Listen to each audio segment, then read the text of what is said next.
what became one of Nigeria's most energetic political movements. Today, though, he stands firmly in the camp of President Tinubu and the APC. This week, Mr. Bellamy led a delegation of former obedient leaders, professionals and support groups to meet the president's son, Sheyi Tinubu, declaring that the movement, which helped secure over 6 million votes for Peter Obi, is now, in his words, obediently batified, and promising to mobilize as many as 12 million votes for the president in 2027. Mr. Bellamy says he left because loyal supporters were neglected, unappreciated, and denied opportunities. His critics accuse him of abandoning the very movement that gave him political relevance, choosing power over principle, and trading opposition for proximity to government. So, was this a painful political awakening, or simply another reminder that in Nigerian politics there are only permanent interests? Well, for more on this, I'm joined now in the studio by the former deputy chairman, campaign manager of the Obi Datti presidential campaign, Isaac Bellamy, who's now been effectively batified and who is also an aviation entrepreneur and a philanthropist. Thank you very much indeed for joining us. Thank you, Uncle Charles. Always a pleasure to be with you. Good to see you again. It's been a while. Yeah, it's been a while. I've been busy with business. You've been busy with the presidency, have you? Of recent years, but busy with... All right, guys. I appreciate you all. Good morning, good afternoon, good evening to every one of you listening to us right there. This particular interview was yesterday. Some of you might have watched it, and some of you, or majority of you, are watching it now. Depends. But I want you guys to pay attention to it because we have a lot to talk about today. Every presentation that I'm going to be giving to you today is going to be affiliated presentation so that we can go deep to break this down. As you and I know that we don't have a spokesperson right now. I can't see any. So let's do this between ourselves. So press on the like, help us to share. I appreciate every one of you right there. My mother for Mommy Diaspora, good evening to you, Mommy. Thank you very much for all that you do, for always being there for us every day here. My brother Abu Aze, I appreciate you. Thanks for all that you do. I appreciate everything, your consistency. Thank you, my brother. Thank you, Madam Stella Masaredo, Madam Peggy Modi. Thank you, Madam Eugenia. I appreciate every one of you. Thank you, Mr. Johnson Emmanuel, Oga Michael Organemaro, and many more Oga Pansat in the building already. Thank you very much, my people. Thank you, Madam Emmy. Thank you very much. I appreciate your presence. Madam Debbie, thank you very much. I appreciate you. James Ome, I appreciate you. Thank you so much. Blessed Lady, I can see you as well. Then we have there's a name here that is difficult for me to pronounce. Is it we rise by lifting others, right? Okay, yeah, okay. Because all of them were put together, it's quite difficult to understand what was there. Okay, we rise by lifting others. Good evening to you. It's good to have you on the show. You know, yeah, I guess I've mentioned all names because if I start early like this, I can mention all names. Tony South, yes. And many more. Now God bless you, my people. Do your proper press on the like, help us to share. Press on the dollar sign as well to encourage what we do here. But meanwhile, let's sit down and watch this. With the university takeoff, just done with first semester now, planning to go back for second semester. Yeah, hopefully we'll get to talk a little bit about that later in the program. But you were one of the public faces of the obedient movement and the 2023 Obi Datti presidential campaign. Many Nigerians who trusted your judgment now say you've betrayed them. Have you betrayed the movement, or do you believe the movement betrayed you? Very funny. Well, it's not funny, actually. It's a very, it is very reasonable. Yeah, it is, because you see, quite unfunny question. When I left the APC to take up the role of National Deputy Campaign Manager for Obi Datti Presidential Campaign Council, President Muhammadu Buhari's aircraft was in my hangar for a major overhaul. You know the C-check, D-check that people normally do overseas? My hangar runs that, and first of its kind in West and Central Africa. and privately owned by me and my team. To stay back in APC was at least to get several other contracts. Uncle Charles, the presidential aircraft was in my hangar. I walked away from the APC. Even when I knew no bank was backing me up. I was in Dubai to establish a university before the Dubai challenges with the Dubai government and Emirates Airline and the Nigerian government.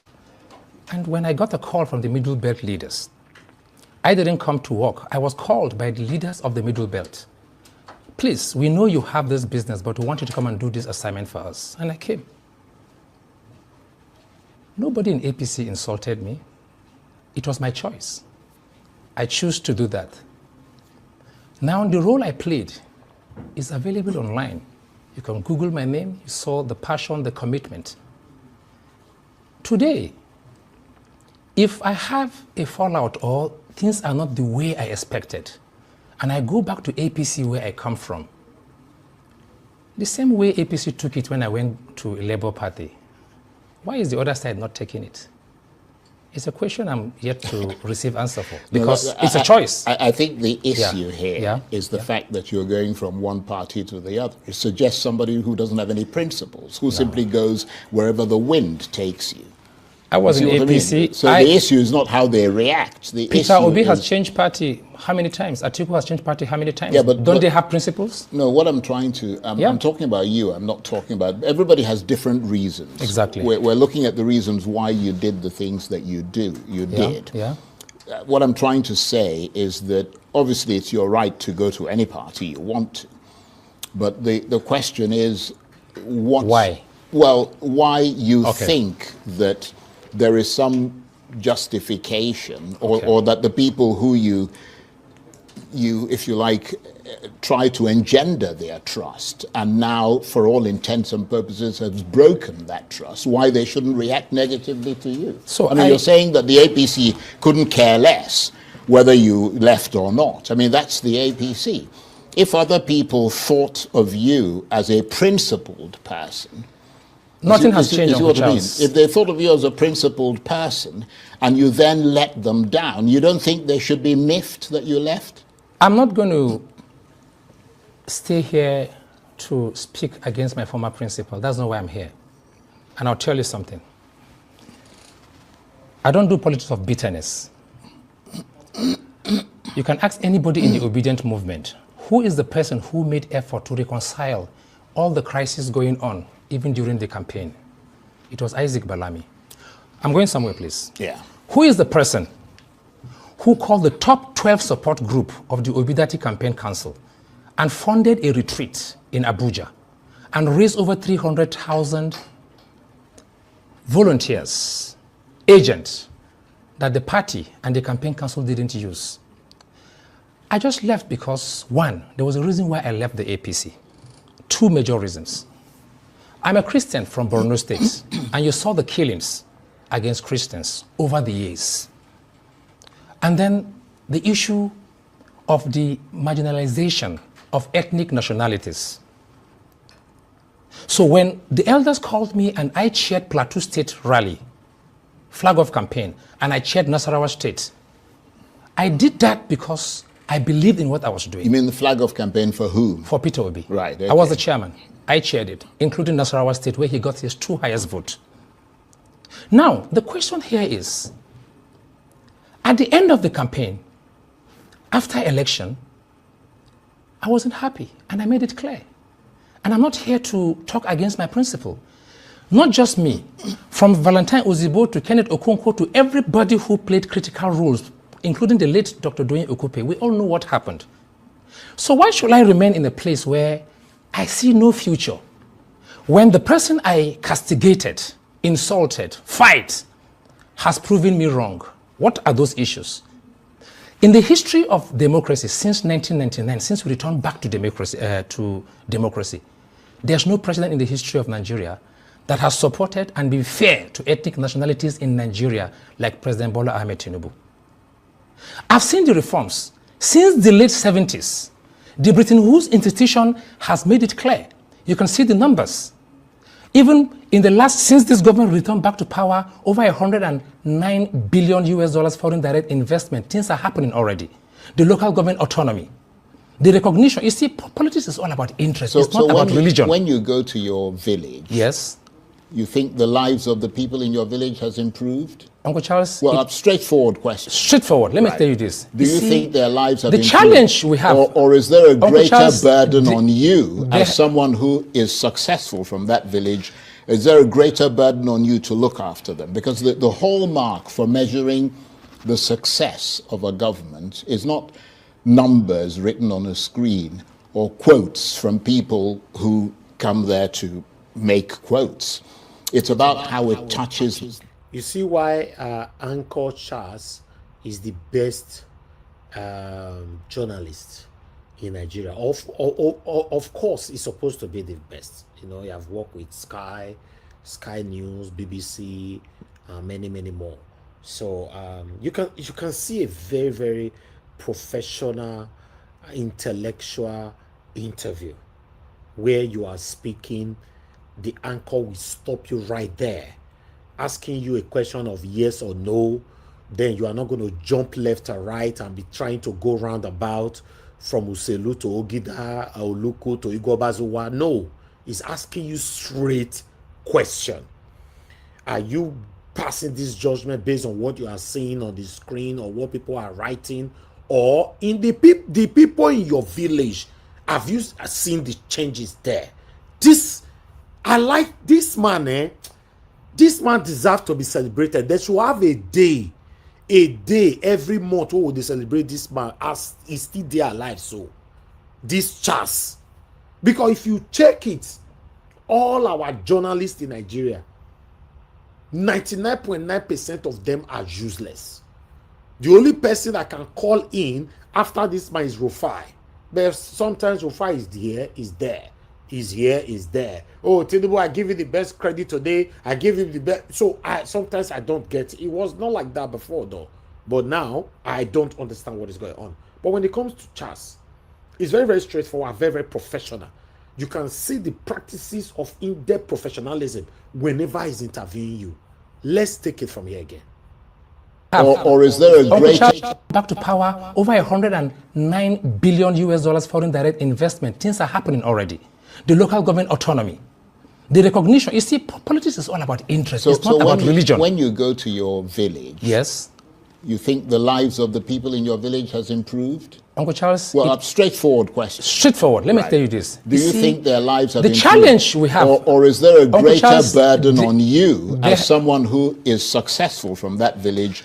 Is there a greater burden on you to look after them? Because the hallmark for measuring the success of a government is not numbers written on a screen or quotes from people who come there to make quotes. It's about how it touches the lives of ordinary people. Uncle Charles, I will be a liar. You see what I mean? I will be a liar to come open air and say there's no suffering in the land. But I'll also be blind and very, very unfair to say there are no economic reforms since 70s that is happening for the first time that is, affecting people, including myself, including everybody. The question here is, you see, as I speak to you now, it is now that people from the south are, for we in the northeastern part of the country, we've seen worse. This year, Isaac Balami, year disgraceful, idiotic elements, telling us that we can see the change, or rather the economic reform. In what way? How? Which of the citizens are benefiting from this economic reform? Because normally, if you want to get the right results, you should ask the people on the street. Not people like this Balami, satanic Isaac, or whatever it is. If you want to come straight, you have grievances with Peter Obi, come straight. Don't come here. Now you've left Peter Obi. The same people you destroyed, you are now with them.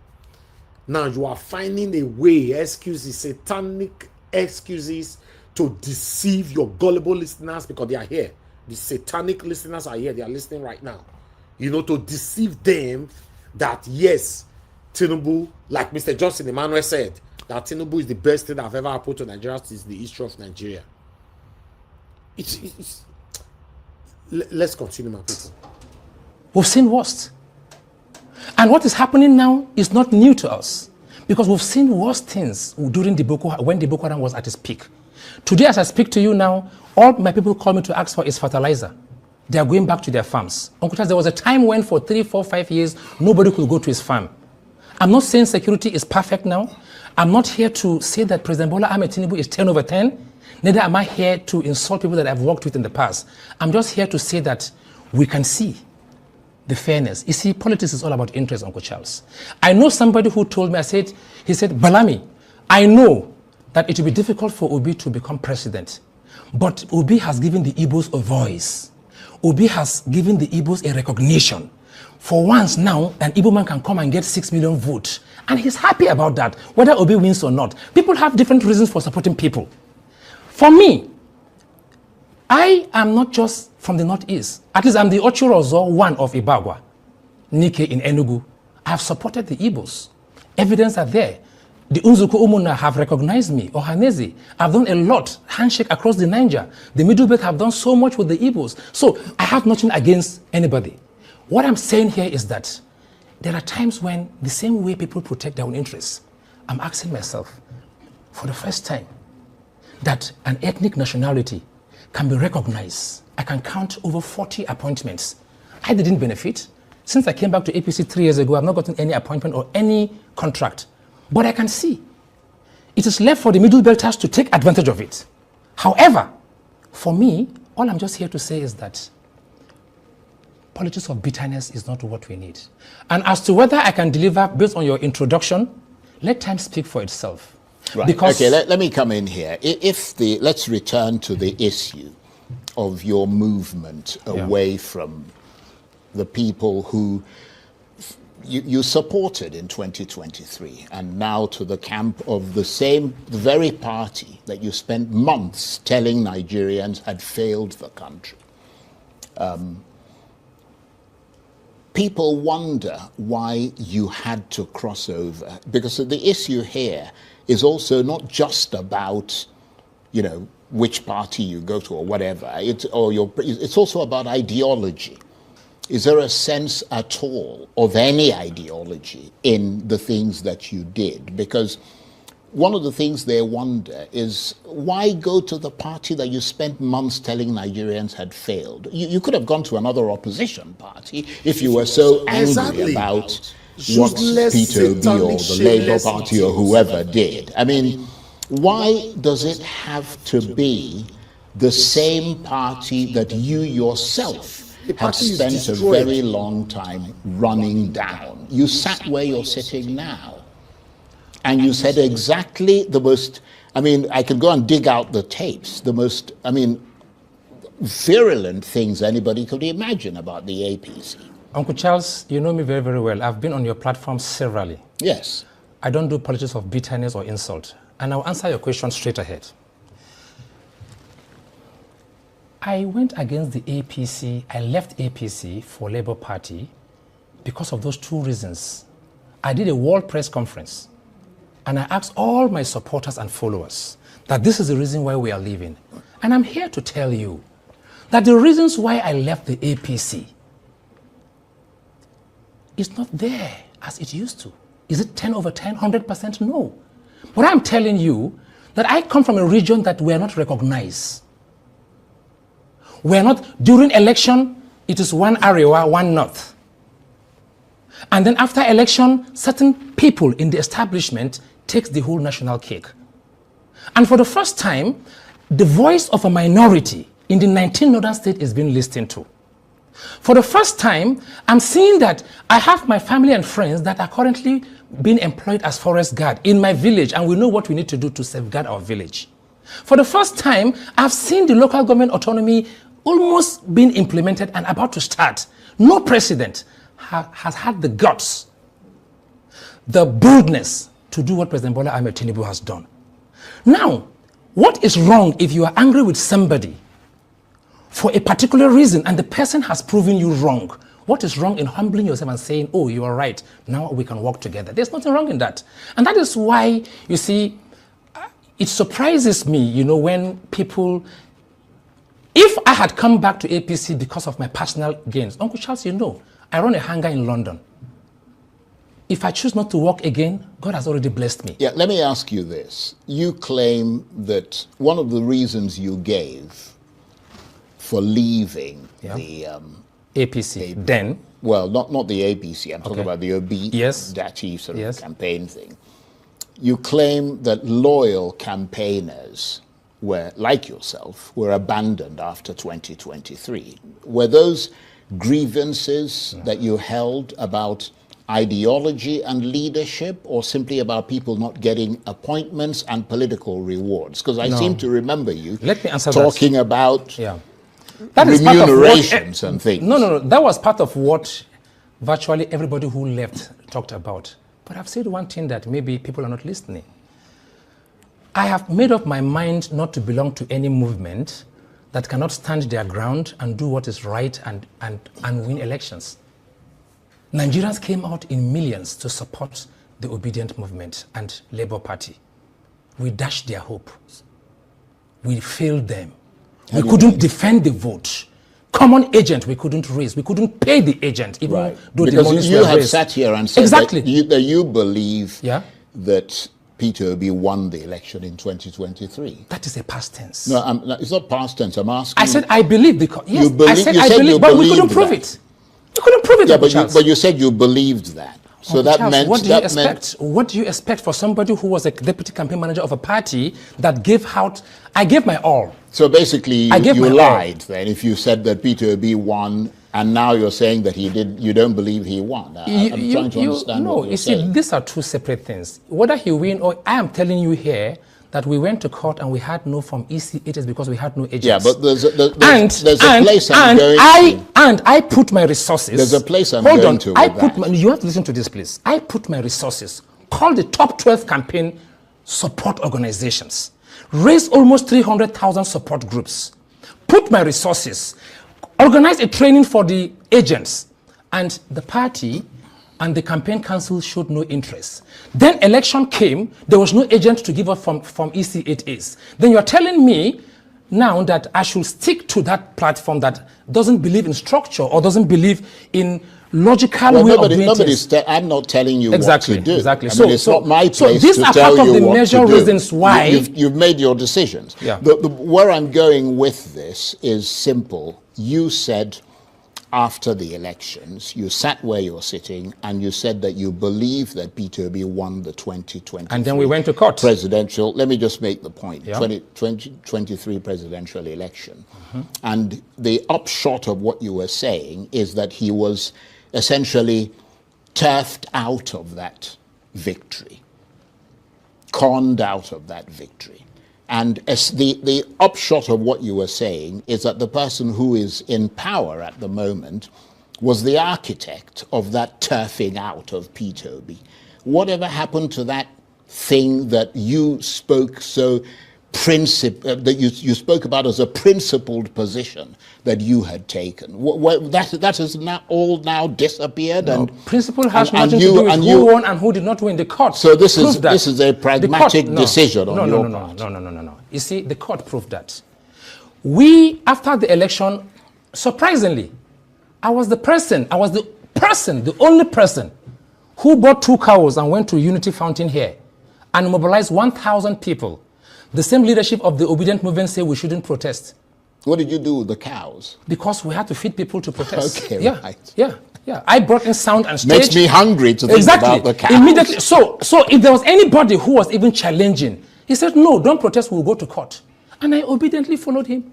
We went to court. You can see pictures and images of how we were in court. So he failed you, basically, because he didn't provide the sort of structure that you needed. If Labour Party had listened to the advice, if the Obedient Campaign Council had listened to the advice of late Dr. Doyin Okupe, and what we did as support groups, we would have known if we won or not by proving from EC8As. Uncle Charles, we had no evidence, we had no proof.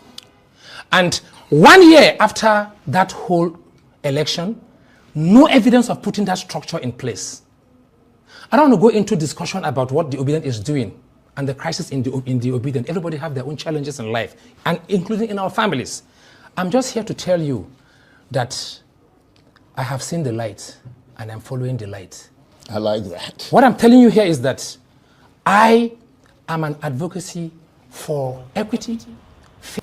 This man said he has seen the light and is following the light, and the light automatically is APC now, right? Very good. Fairness, justice. Uncle Charles, if you look at the history of this country, you would think that the most people that suffer most in this country are maybe the Igbos because they've not ruled for a long time. Oh, since we return back to democracy, you don't know what the Christians are also going through. We've gone through hell. And this is a Muslim president who is fair to us. This is a Muslim country, a Muslim president who listens to us, listens to our leaders. And if our leaders say we should work with him, we will work with him because we have seen the light. Right.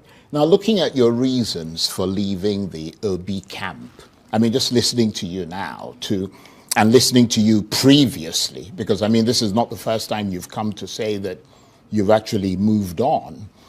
It sounds like you're essentially saying in a nutshell that you were neglected. I mean, your ideas, the efforts you put in and everything.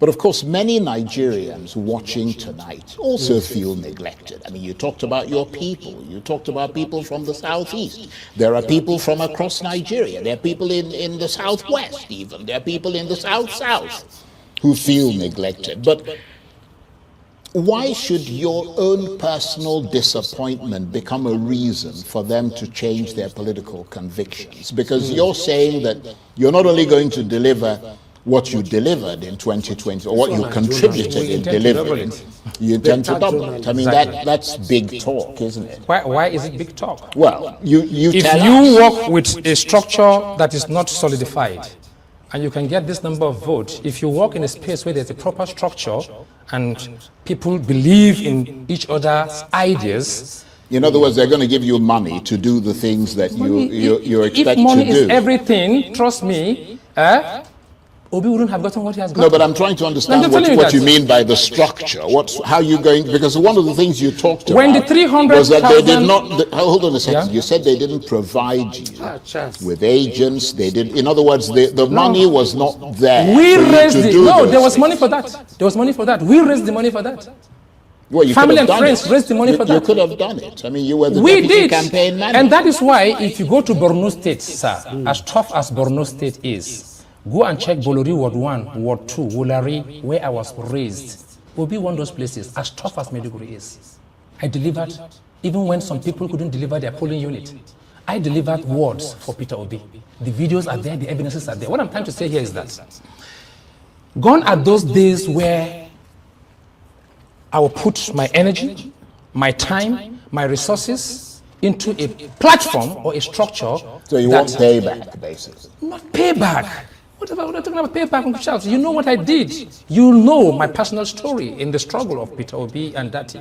For me, I'm not going to prove anything. It is available online from day one till the end, up to Supreme Court case. What I'm trying to say here is that politics is all about interest, it's not religion.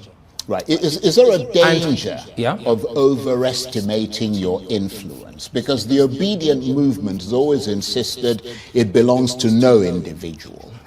And that it simply takes, I mean, it's driven more by the person who best matches their ideology. You're talking about taking obedient movement people into the Uncle Charles, you saw myself and Sheyi Tinubu. You saw myself with Sheyi Tinubu. We've met with the party, APC National Party Chairman.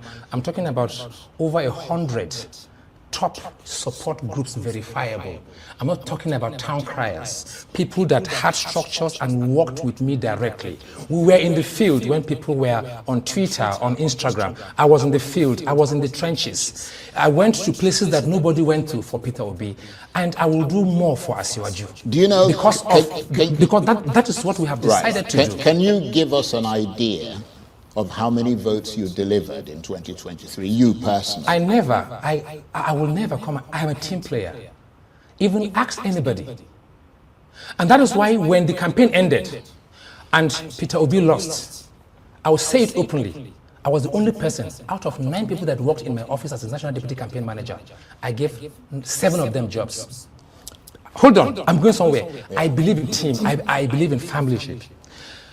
I can never come out and say I gave 1,000 votes because Balami cannot do it alone. Right. Very but quickly, we had a good structure. We're getting out of time, and I want to be able to talk a little bit about the other hats you wear beyond politics. But, I mean, is there anything, I mean, have you spoken to Peter Obi personally since your defection? If so, what did you tell him? Peter Obi, since I resigned and left, he has never reached out to me. Yeah, but have you reached out to him? I was angry, I left. So why should I reach out to him? Okay.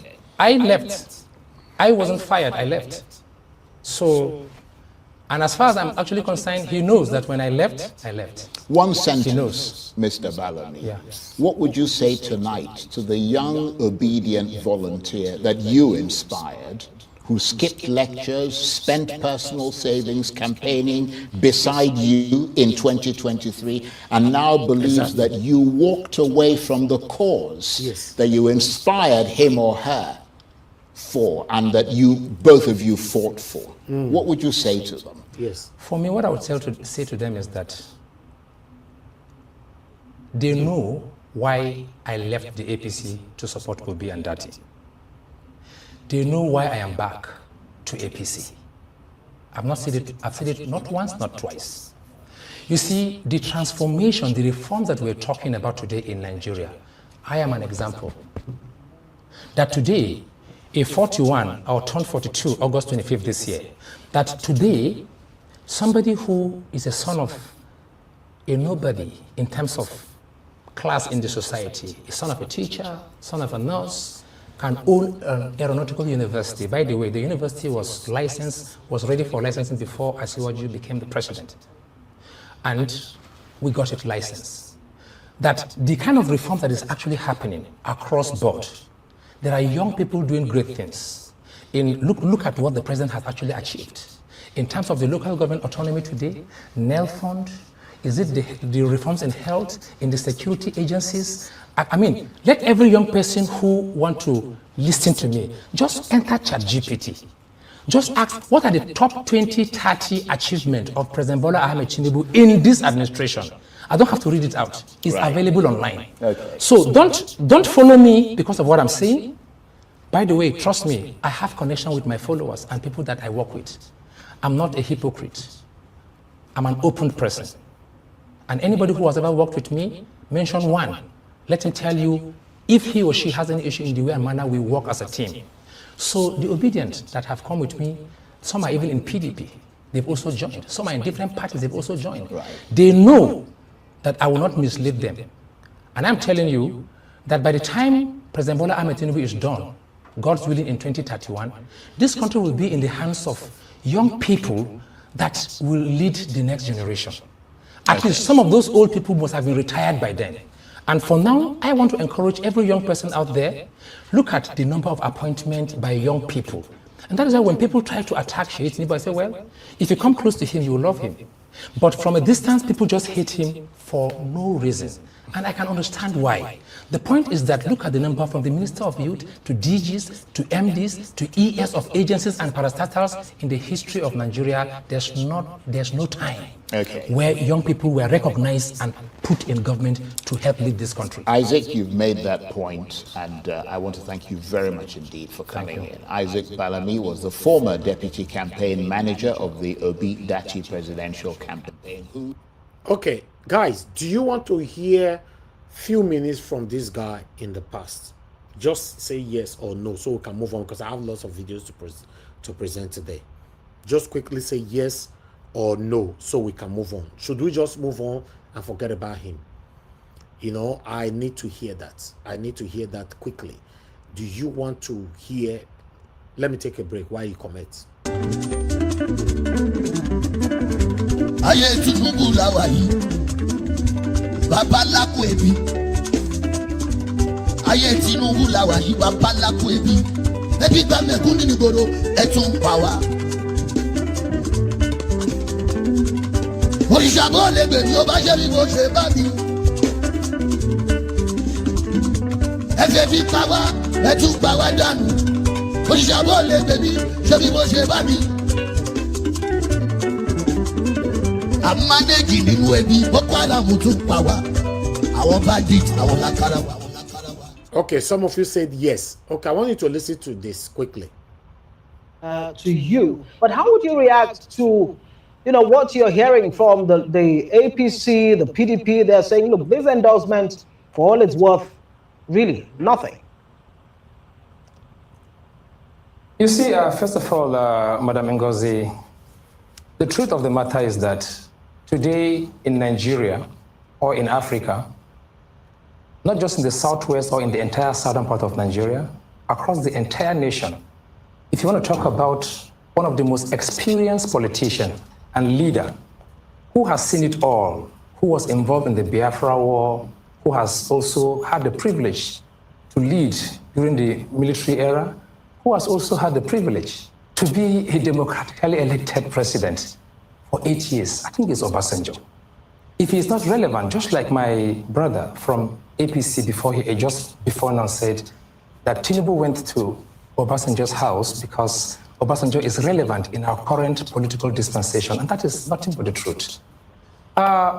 You see, whether you like it or not, this is a huge step in the forward direction, and this is a great endorsement for Labour Party and our principal, Peter Obi, the incoming president, and his VP, Dati. You see, I'm so surprised when people come to TV and they just talk. I've listened carefully to APC and PDP. You tell us that people tell you, they meet you on the street and they tell you that keep on, that you are on the right track. Or you come and tell us that OBJ is endorsing Peter Obi because he wants somebody that he can control. Let me tell you, it is obvious, everybody knows who Peter Obi is. And OBJ is not a child. This is a veteran. This is a leader, a national or a continental leader. There's no way you can look at what is happening today and say, you see, people are tired.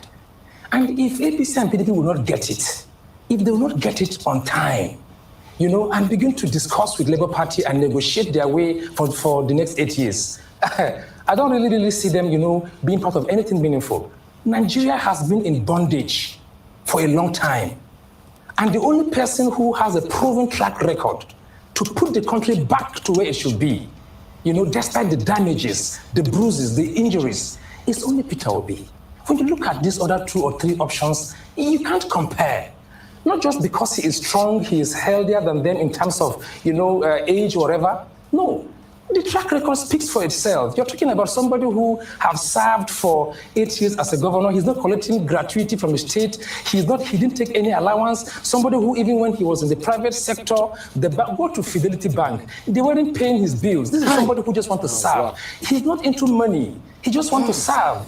His name means everything to him. You can't compare. And this is why somebody like Obasanjo, at his age, he felt, let me just do what is right.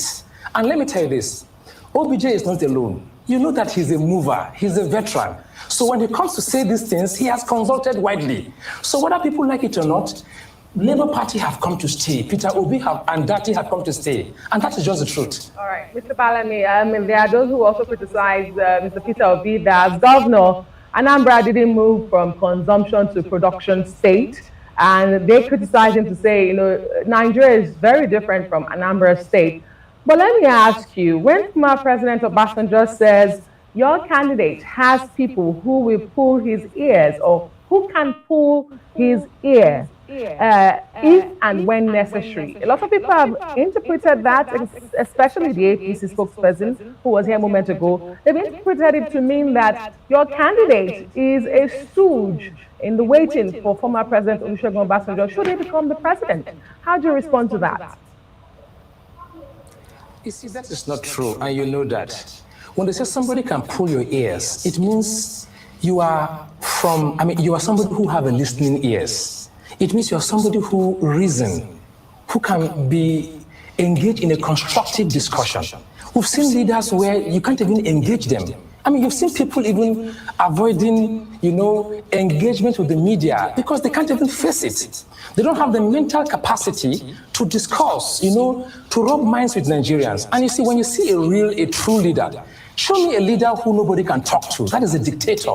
That is an eyesore. But OBJ is trying to say that President Peter Obi, when he comes in, he's somebody who will listen to people. He will listen to advice, whether from young or from old. So no matter what they're saying, let me just tell Nigerians, Peter Obi is a listener.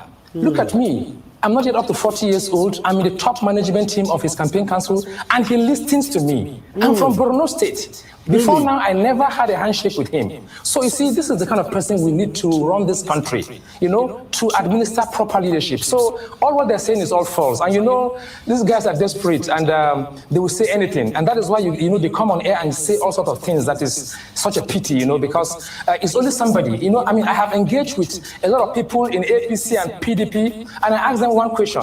In the APC and PDP of today, what is your investment? Most of them are in APC and PDP. They remain there to just get what they can get. It's for their personal interests. Really? We are in Labour Party because we are tired of the status quo. The country is in trouble. Really? Can't you people get that? And you see, we need to wake up and stop this thing we're doing. This is an opportunity to rescue this country, and we cannot joke with it. Right. And that's exactly what President Olusegun Obasanjo seems to be saying. But let's go back to the one out, you know, argument about the lack of structure really for Peter Obi, that look, this endorsement really will not amount to much, especially when, you know, the former president says to the Nigerian youth, look, this is a time that you must make that decision. But a lot of people seem to believe that all of this is only on social media, that at the end of the day, boots are not necessarily on ground in a way that will translate from social media to real actual votes. And at the end of the day, the Peter Obi, you know, team may just be disappointed. You see, one worst thing in life is to lie to yourself.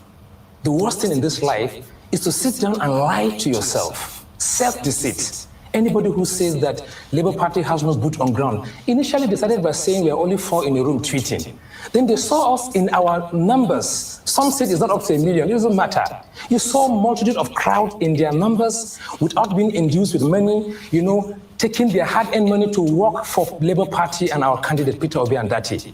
Secondly, you know, they've seen how coordinated our rallies are. You know, we have seen how disorganized they were, you know, in their own rallies. When you talk about structure, in the next couple of days or so, you know, we will be uploading our ward agents in about 180-something thousand polling units. You see, when you say there's no structure, I don't understand. You see, that is just a word they enjoy saying so as to confuse the undecided voters. But you see, time will speak for itself. In the next 2 weeks, 1 week from now, it will be clearer. And I can assure you that a lot of people, you know, think we're not doing anything about this, but we're working.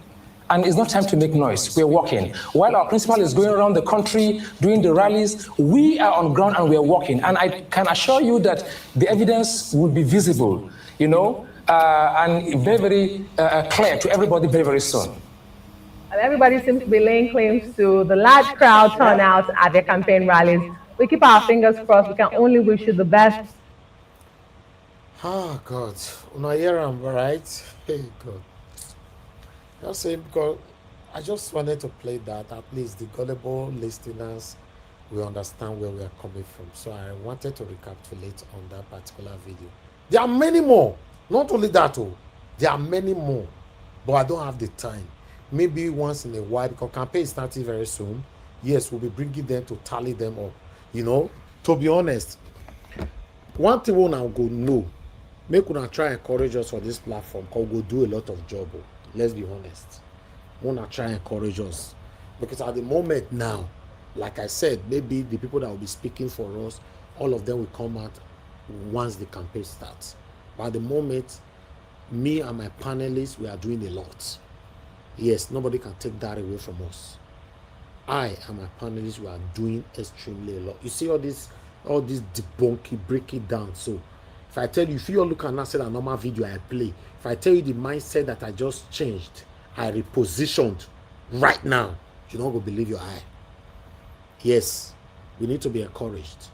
See, I don't talk since now. Nobody don't press on the dollar sign. And we are very quick to say, Nigeria must change, we insult this, we insult that, we insult, yes, fine. But the question still remains, are we actually encouraging ourselves? That's the question we need to ask ourselves all the time. Yes, you guys can see sometimes we'll be here for the whole day, 6 hours. Sometimes we'll get already one super chat, $2 the whole day. 6 hours broadcast. Are we encouraging ourselves, or we are still waiting for Peter Obi to do that? Because everything now will blame Peter Obi. Are we waiting for Peter Obi to come and help us to encourage ourselves? Or we, the people, supposed to be encouraging ourselves to back up Peter Obi to rescue Nigeria? That's the big question. You might look down on it. You might say, oh, what's this one saying? Because we are quick to castigate, to destroy, but we don't think deeply to see, okay, the effort that people are putting into this, what are you doing to encourage them? But meanwhile, I'd like us to move on. Listen to this. That will catch the attention of the Nigerian people. And at that time, that was more like something very exciting to Nigerians because of the Southeast coming on board. Because, you see, whether we appreciate the situation of our country or not, the absence of the Southeast in the political equation of Nigeria is a setback, a major setback for Nigeria.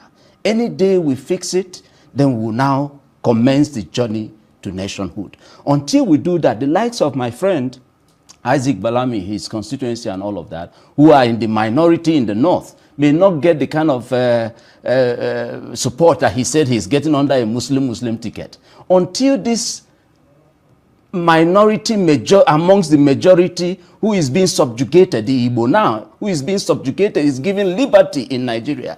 These other minor or minority tribes in Nigeria may not get their stay firmly established in their country, because honestly, the obedient angle, what we are looking for when we say new Nigeria, is that nation where, like he said, he is likening himself as that one young man whose father probably was a nobody. But right. Your father is a teacher, your mother is a nurse. They're not nobodies. When we say, or when Obi says that we need a country or to build a country where the child of a nobody can become somebody without knowing anybody, what it simply means is that today, those in the IDPs in his state can still have hope that this country will take them out of the IDP and give them their settling in their ancestral land. That is what we are looking for, not all this political patronage that they are getting themselves involved in. If Isaac Balami, my brother and friend, has moved on from the obedient movement, he should move on. He is already a member of the APC, so we're not surprised that he went back home. Yeah, but to be fair, yes, people who move from one party to the other take their supporters and their structure. No, Isaac doesn't have such structure. That's why I said to you that obedient movement. You'd rather hope he doesn't have. No, he doesn't. Obedient movement is not a political party. We are a group of like-minded Nigerians. I understand what you mean. And many of them are even in the APC. Right. Maybe he has become one of the obedient members in the APC that is going to work for us, because Isaac knows that this is not the kind of country he wants. APC, of course, plus other states. Also looking at how power is strong during the election period. You also talked about the state police and how these people can take advantage of the state police to their bidding. Do you really see Obi winning the 2027 general elections?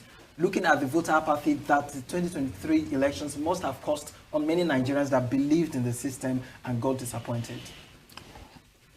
This is the most beautiful question you people have asked since I came in here. And the question is, he will win a landslide. The situation in Nigeria today was not there 4 years ago. People are so hungry. All Muslims praying and asking God for a change. Most of my friends in this country, because of politics, are Muslims. I won't mention it. Top Northerners who told me in 2023 that Peter will not win. I should forget it. Now call me and say that unless there is no election, Peter Obi will win. Top Northerners who manage. You know, in the north, they have kind of, democratic centralism. You call your people in the village, your town, they say the emir has spoken, this person has spoken. Unlike our area, they say Peter will win, but tell him to mind his security, that they will try to eliminate him. See what happened when he went to Edo State? That was their first attempt. And the government said they didn't know why. Even the governor refused to see him. So there's so much conspiracy. But as good Christians, let us pray that God And like I said when I started talking, if Peter wins, there is hope for this country. If not, that's the end of the news. How it will happen, I don't know. Each time you say it is shocking. It is, but that is the fact. The truth is very... Look at people in government. What are they doing with money? If you watched AIT this morning, you weep what people were saying. The rate of hunger in different places. Somebody was asking Tinubu, you were leading demonstration when Jonathan was president. That was the last time I traveled by road from Lagos to Enugu. Imagine when Jonathan was president. Tinubu was leading heavy demonstration against him in Lagos. Occupying Nigeria. Occupying Nigeria, God bless them. And today, he has taken over Nigeria. They've occupied and the person asked him, what are you? A Yoruba man, not even an Igbo. Yoruba man, what have you done? You're not even honest to your comments, to your own belief. You're a Muslim, your wife is a Christian. So how do you stay and eat and discuss the truth of governance? What is the complexities? They don't understand where you're coming from. Somebody from day one will be talking of, you don't know whom his parents are, the school he attended. You see, yes, they were showing it on AIT. It said, educational qualification. No primary school, no secondary school, then they got a BSc. An article was using it to make fun. So how can somebody who didn't start a primary school, a secondary school, suddenly have a BSc? How did that happen? This is the country where, and I started, I normally summarize what I would say when I start a program. If you don't know the number of your children, how can you manage a family? You mentioned Atiku, sir, and before you go, yes. Some people said he has messed up zoning system. It's a continuum. Yes, it's a continuous something. So it's a failure of APC. No, let me be honest. Now you are talking about, I don't even know who among them will do anything better than what is being happened. But you were in the Senate when they were printing money. You did not object to it. Who told you? Is it not a failure of yourself and your colleagues? Let me ask you a question. Who told when they were you? Printing money? Who told you? Like a drunken sailor. Did they bring a printing press in the chambers of the Senate? I'm just a legislator. I didn't participate in the executive. My duty is to make laws. But you failed in oversight. Day you failed in oversight. No, in fact, you were a principal officer in the Senate. Let me be honest with you, because I cannot sit in all the committees. Any day you give me a executive position to do, I'll do it and do it well. Senator, should I ask you a question? You have 3 major roles as an elected senator. Are you aware? Of course, I have a role. The second most important role is oversight. Just a moment, sir. Yes. Do you think that you and your colleagues failed in your duty to oversight the government that was printing money? Are you able to apologize to Nigeria that under your watch, you people allowed the past government to drive the economy to a standstill? I don't work in the central bank, and I wasn't a member. I just told you now that that's your role. If you don't realize, Senator, let me remind you, you're one of your major senators. No, you can't say the second most important role of a lawmaker is oversight. And the overcommittee. But you were a principal officer. No, being the principal officer. You are a major stakeholder in the APC government at the time. But you watched on as the economy was driven down the drain. They were printing money. You agree they printed money or not, Senator? Go and get the footnotes. Do you agree they were printing money? No, they printed money and we cautioned them. But you still allowed it go. The governor of Central Bank there is alive. But do you realize, are you able to apologize to Nigeria that your party failed Nigerians? It's your party, isn't it? And so what? Nigerians are suffering today, Senator. Is that fair? No, you can't call people here to harass them. You don't harass I'm not harassing you, No, Senator. You are not. I'm just holding you accountable. This is not you're a member. You're a member of government. I'm a member of government. Yeah. And President Tinubu has not printed money. Do you agree that? So can we move forward? That taking me back. But we are suffering. Nigerians are suffering. Not because the economy is what has happened to Nigeria. And Ben, make una help me tell Mr. Johnson Emmanuel say, they say Nigerians are suffering. Say he said the best thing that have ever happened to Nigeria is Tinubu. So you can see now, not even they talk this one now. Shehu is saying the Nigerians are suffering. Don't talk out more than 3 times now. I beg anybody there, help me call Mr. Johnson Emmanuel, make you tell him. Just like this. All right, give me a moment, Senator. We'll go on a break. We will not take it easy. Nigerians will not take it easy with those who fail in government. And that's why you promised Nigerians that you are going to do it. And if you don't do it, we'll hold you accountable. That's our role in the media. No, we have said we will be accountable to whatever we do. And that's what I'm asking you. It's a failure, isn't it? No, it's not a failure. Because the government has said they were printing money. You are being biased. You are not. I'm asking you. No, you are not talking yes, like. Sir. Do you agree that money was being printed under the Buhari government, sir? Yeah, they printed money. Is that a failure or not? That Tinubu printed money. I'm asking you, is that a failure? I have more access to Tinubu than Buhari. But you just told me on this program I'm telling you that government is a continuum, sir. It's continuum, yes, of course. And it was an APC government. No, we advise. Go and get the footnote of the Senate. But I'm just asking, is that a failure? We advise the executive that they should not print money. Like we have told this president, we will not print money. And he's adhering to it. All right, sir. Just give me a moment. We'll be right back after this break. Whether or not Senator Ojuuzu Okalu said President Tinubu does not have a competitor in 2027, we'll be finding out what he meant by that after this break. The Assembly has been speaking with us on the program. Senator, it's a pleasure having you on the program too. Thank you very much. Senator, there are those who say you need to be careful of what to say when you say the economy is looking good. And I'm wondering if you can go to Igbere Market and say that. I don't know whether you can go to Kano Market and say that. Putting things in my mouth. I've always said, if you recall what I've said in this studio, in other studio, I said for the last 3 years, we're able to stabilize the economy. We're able to stabilize the macro economy. We are working on the micro economy, which the real causes of not stabilizing that is the banditry. And you can see what is happening. President Tinubu has taken it upon himself in fighting this. Anything I want to tell you, I tell him inside the room. Why are you hiding under one finger? I'm asking you, Senator, can Tinubu win in your Abia state? Sure. With Alex Otti on the seat? Yes. And its popularity? Yes. Do you see Alex Otti returning? Yes. Alex Otti will win the governorship? Yes. But your party will win the presidency? Yes. Are you in alliance with Alex Otti? No. Is he working with your party? No. Okay. Thank you. Senator Ojuuzu Okalu, many thanks for coming tonight on the program. And I appreciate your patience. Well, I'm patient when you insult me. I do insult you. You insult me. You know I have ultimate respect. No, you insult me. I'm a Yoruba boy. Respect is part of our culture. No, you are insulting But when you are president. in government, I will you are do my insulting the president. I never insulted the president. I will never you insult the president. You are saying what the president didn't do. Don't take words out of my mouth. Don't say what I've never done.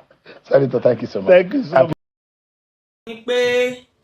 Àwọn ọmọ Nàìjíríà we are one ni a ṣì ń ná wàsóbíà yẹn ó mean a lot nínú life ọmọ Nàìjíríà Yorùbá Hausa Igbo we are one Bọ́lá Ahmed Tinubu ó ló gbé divide and rule wọlé sí Nàìjíríà Bọ́lá ló gbé divide and rule ó ló fi orí ọmọ Igbo sórí ọmọ Yorùbá òun ló forí ọmọ Yorùbá sórí Igbo òun ló forí Igbo sórí ọmọ Hausa ló forí ọmọ Hausa sọmọ Yorùbá ló forí ọmọ Yorùbá sórí Hausa Bọ́lá ló máa lọ sọ fún wọn nínà tí pé àwọn ọmọ Yorùbá ò like Hausa the same Bọ́lá yẹn ló máa sọ pé ẹ̀yin ọmọ Yorùbá Fúlàní ló ń pa wá hello the same Bọ́lá náà ni the same Bọ́lá náà ló máa lọ sọ fún ọmọ Igbo yìí pé ọmọ Yorùbá ò like yín o òun ló ń kó mi ẹran dà sílé ẹṣin ló kó mi ẹṣin dà sílé ẹran Bọ́lá ló ń dá divide and rule sílẹ̀ ní Nàìjíríà nítorí pé ibi tó fẹ́ délé ní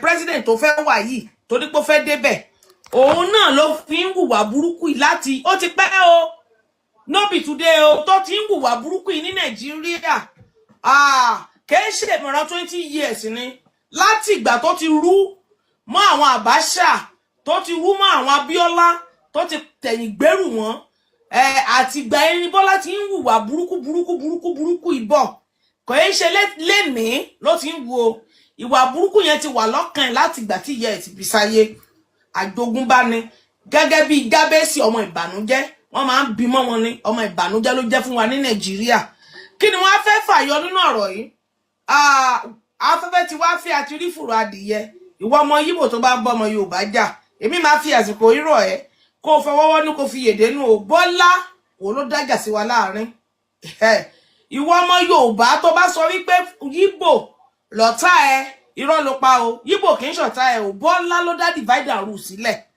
wọ́n jà ńgbà kan tó bí babalábàbà rẹ Bọ́lá náà ló wà nídìí ẹ̀ ńgbà yẹn Bọ́lá Ahmed Tinubu yìí náà ni afẹ́fẹ́ tí wá fẹ́ àti rí fùrọ̀ adìyẹ please we are one ni ẹyọ kan ni wá kò síbi tá fẹ́ lera wa lọ ká fọwọ́sowọ́pọ̀ ká ṣe Nàìjíríà kó dá lábẹ́ àkóso bàbá wa the excellency Peter Obi NDC ní 2027 gbogbo àkólọ wa gbogbo nǹkan tí Bọ́lá bàjẹ́ mọ́ wa lára ní Nàìjíríà Peter ló lè ṣe bàbá wa Peter Obi òun ló máa fi ìfẹ́ tó ti sọnù láàrin ọmọ Yorùbá láàrin ọmọ Haúsá láàrin ọmọ Ìgbò bàbá yìí máa pè padà sí wa láàrin wọn Nàìjíríà ni wá kò dẹ̀ ní bàjẹ́ Nàìjíríà ò ní bàjẹ́ o Nàìjíríà ti gbogbo wa ni kò gbọ́dọ̀ bàjẹ́ jẹ́ ká fọwọ́sowọ́pọ̀ ká ṣe lọ́ndà bàbá wa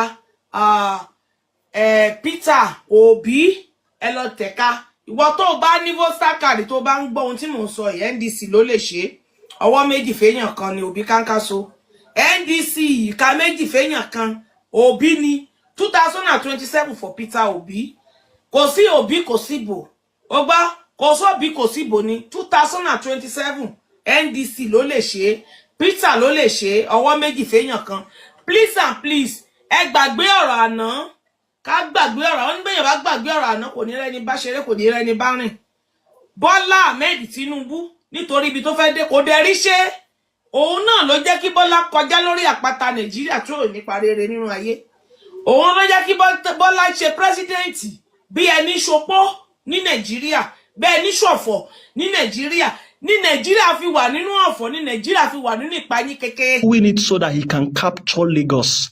He was doing it so that he can pitch, and then eventually, messed up the handwork cultures of the Yorubas. And let me even say this is very, very important. When we talk about Peter Obi is not going to be president because he's Igbo. No. Peter Obi has the culture of what it truly means to be a Nigerian. When I look at Peter Obi, I don't see an Igbo man. I remember a man called Otunba. Today, he is the owner of FCMB Bank. I remember the many Yoruba men who raised me, even as an Igbo boy. I remember the many Yoruba men who was always cautioning me when the Igbo people would tell us we need to hustle. The Yoruba man would call me very close and say, no, you need to go to school. You need to do this. So that attitude you are seeing inside Peter Obi is everything Yoruba. But the attitude you see inside Tinubu, it is not Yoruba. That's not Omoluabi rara. There is no way to mention it. And anybody... There is a way to mention it. That is the attitude of Omoale. Omoale, God bless you, man. God bless you, man. And another important everybody needs to know is that coming into 2027, let everybody be clear. The only formidable candidate in this election is Peter Obi. The only formidable candidate is Peter Obi. For Atiku, in fact, he's on the losing end. Why? Because in the last election, Atiku cannot do so much if he does not have a strong and a big political party. In the last election, he has a number of governors. In this election, no governor and he doesn't have PDP. He is only banking on the sentiment of the North that they are going to love him just like they love Buhari. But we have known from history that the North had never chosen Atiku. The North chose Jonathan over Atiku in that election. In that particular primary election, Kwankwaso came second, Atiku came distant third, and fourth safe. Because the North has always chosen a Southerner over Atiku. In this last election of 2023, the North also voted for Tinubu over Atiku. So Atiku is not even in the equation. For Tinubu, is banking on two things. The power of incumbent, which is the power to rig and to use state resources, to capture power, harass everybody. Second thing, because he has bought in governors. But listen to this, Peter Obi had no governor, nobody, when he eventually won 12 states plus 1, 13. Peter Obi is the guy who won 13 states as declared by INEC. So it means that Rivers State that Peter Obi won, they snatched it from him, Benue State and even Taraba. If you put it together, Peter Obi won a total of 16 states in Nigeria. Total of 16 states in Nigeria without having any structure according to them. No governor, no local government chairman, nothing. And in this particular election, Peter Obi is going into it with the strongest, two strongest two strongest organic political movements, the Kwankwasias and the Obedience. Very powerful organic. I use the word organic because nobody is paying any of those two people. Kwankwasias are not paid. They just love their country and they love their leader, Kwankwaso. Obedience are not paid. They love their country and they love their leader, Peter Obi. These two movements is also a coalition. And then you now have the two candidates, very powerful men who believe in education. And when Kwankwaso was governor of Kano State, he led that state so well that the state still depend on him to date. That is a coalition. So anybody who tells you the coalition has to come together before they can win, let them know that Peter Obi won the last election. And if they tell you that we did not protect our votes in the last election, is a lie. We won. If we did not win or our votes were not protected, we wouldn't even get up to 6 million. But no, what Bola did was what Bola has always done. What Bola did was what he did when he took Funshaw Williams out. What did Bola do? He went into the election, destroyed Funshaw Williams' part, and before you know, in his house, Funshaw Williams died. When they looked for that man, they did not find that man. To date, nothing. Nobody's brought to book. All right, guys. Thank you very much, my people. I appreciate every one of you. Yes, we are done now with our presentation. Thanks for your time with us today. Good morning, good afternoon, good evening to every one of you. A link was posted out earlier on for my panelists to come in if you want to speak on this. For those of you that were calling in, this is the best time for you to call in now. Let's hear from you. And for those of you that super chatted us, I want to say I'm very, very grateful. Thank you, blessed lady. God bless you. I'm very, very grateful. Say, Mr. Elvis, you have no rival. Sir, God bless you. God bless you too. Mr. Pansa, thank you very much, sir. I'm very, very grateful. Amanda Deborah, thank you very much, ma. I'm very, very grateful. Thank you, God. 7 girl, my dad. Thank you very much, sir. I'm very, very grateful. Say, God bless you for all you do. Mr. Elvis, Amanda Peggy Modi, thank you very much, ma, for all that you do. I'm very, very grateful. And Kelvin, thank you so much. I'm very, very grateful. Thank you for your support. Then, Shooks, you left a wonderful message for me, and I like this. You said, Mr. Elvis, your consistency, selflessness in working for poor and better Nigeria is top-notch, and you will not regret it. Posterity will honor you if present does not. Okay, your integrity is unmatched in social media space. Okay, thank you very much. I'm very, very grateful for recognizing and seeing what we're doing here every day. Thank you so much. God bless you. I appreciate every one of you right there, my people. Try to join others to encourage what we are doing here. Let's have the habit of encouraging ourselves. It's very, very, very important so that we can have a better Nigeria. We cannot always pretend like, oh, Nigeria, everybody must do it on their own. And apart from that, we cannot join others that is criticizing those putting their efforts, in this movement. God bless you all, my people. Now God bless you. I'd like to take the first call quickly, then we take it from there. Thank you very much, Madam Deborah. Please talk to us. Madam Deborah, thank you, ma. Good evening to you. Talk to us. Hello, good evening, Mr. Elvis. Thank you very much, ma. Talk to us. Good evening to you. Yeah, good evening to everyone watching. You are all welcome to today's program. Let me first of all start with the last video that you play of Davido. It's really interesting to see Davido now speaking out because his uncle is about to be oppressed. This is what we are all saying, you see. If you think you are rich or you are doing well, it doesn't concern you, or you go concern them. You go concern them. Yeah, you can see now his own uncle Tinubu they're already planning to rig him out. They're already oppressing him, even though he came from a rich family. But you see, this is what we keep saying, that we should have a system that works for everyone. Now he's requesting for a free and fair election. Mr. Davido, where were you when when people were fighting for electoral reform? Did you use your platform to speak?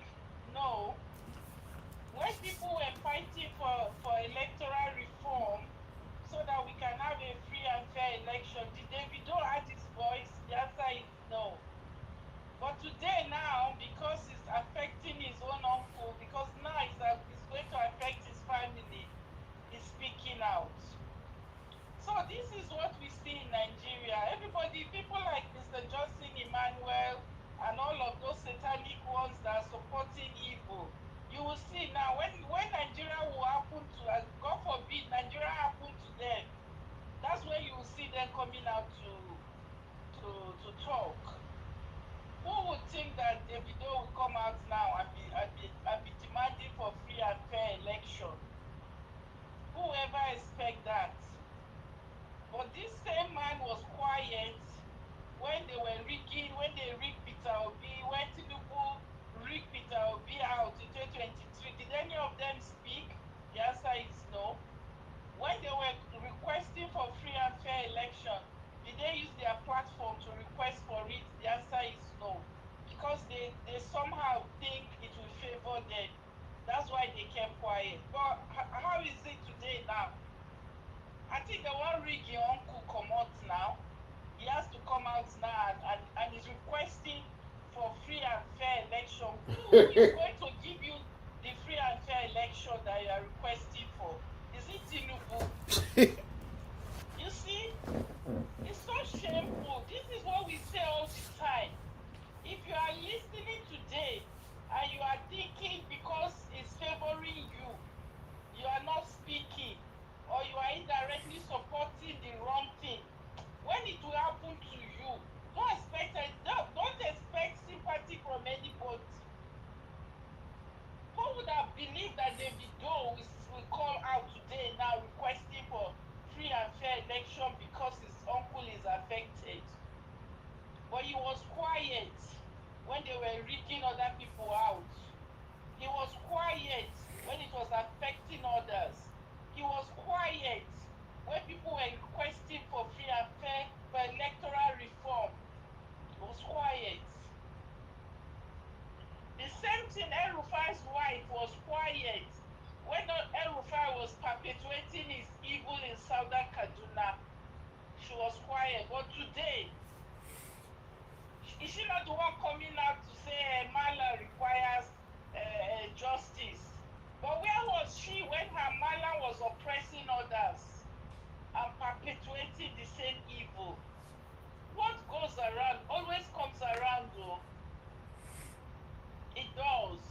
It might not be immediately, but it does. It definitely comes around.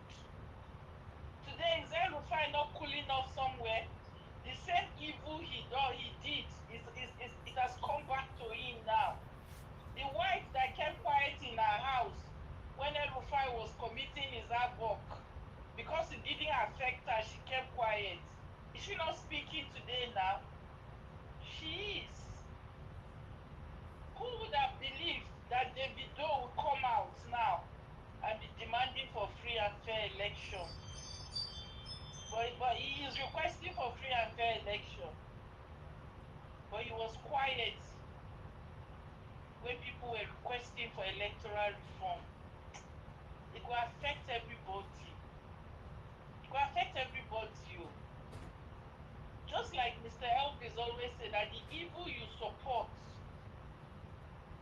when it favors you, will still come back and hurt you.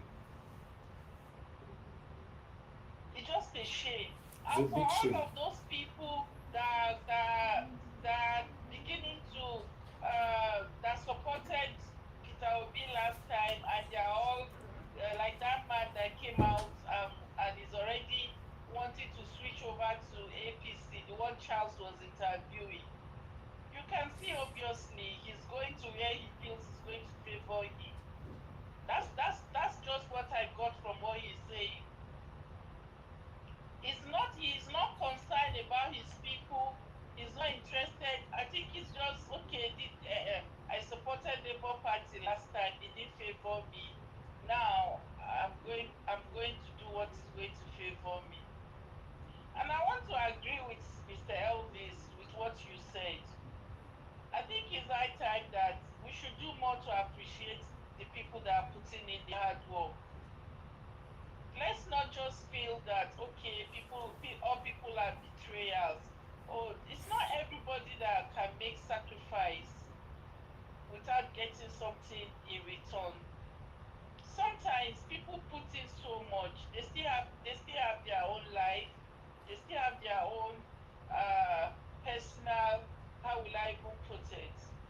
And if they are not being supported, you cannot just expect them to work for nothing. This is something that we have to still look at.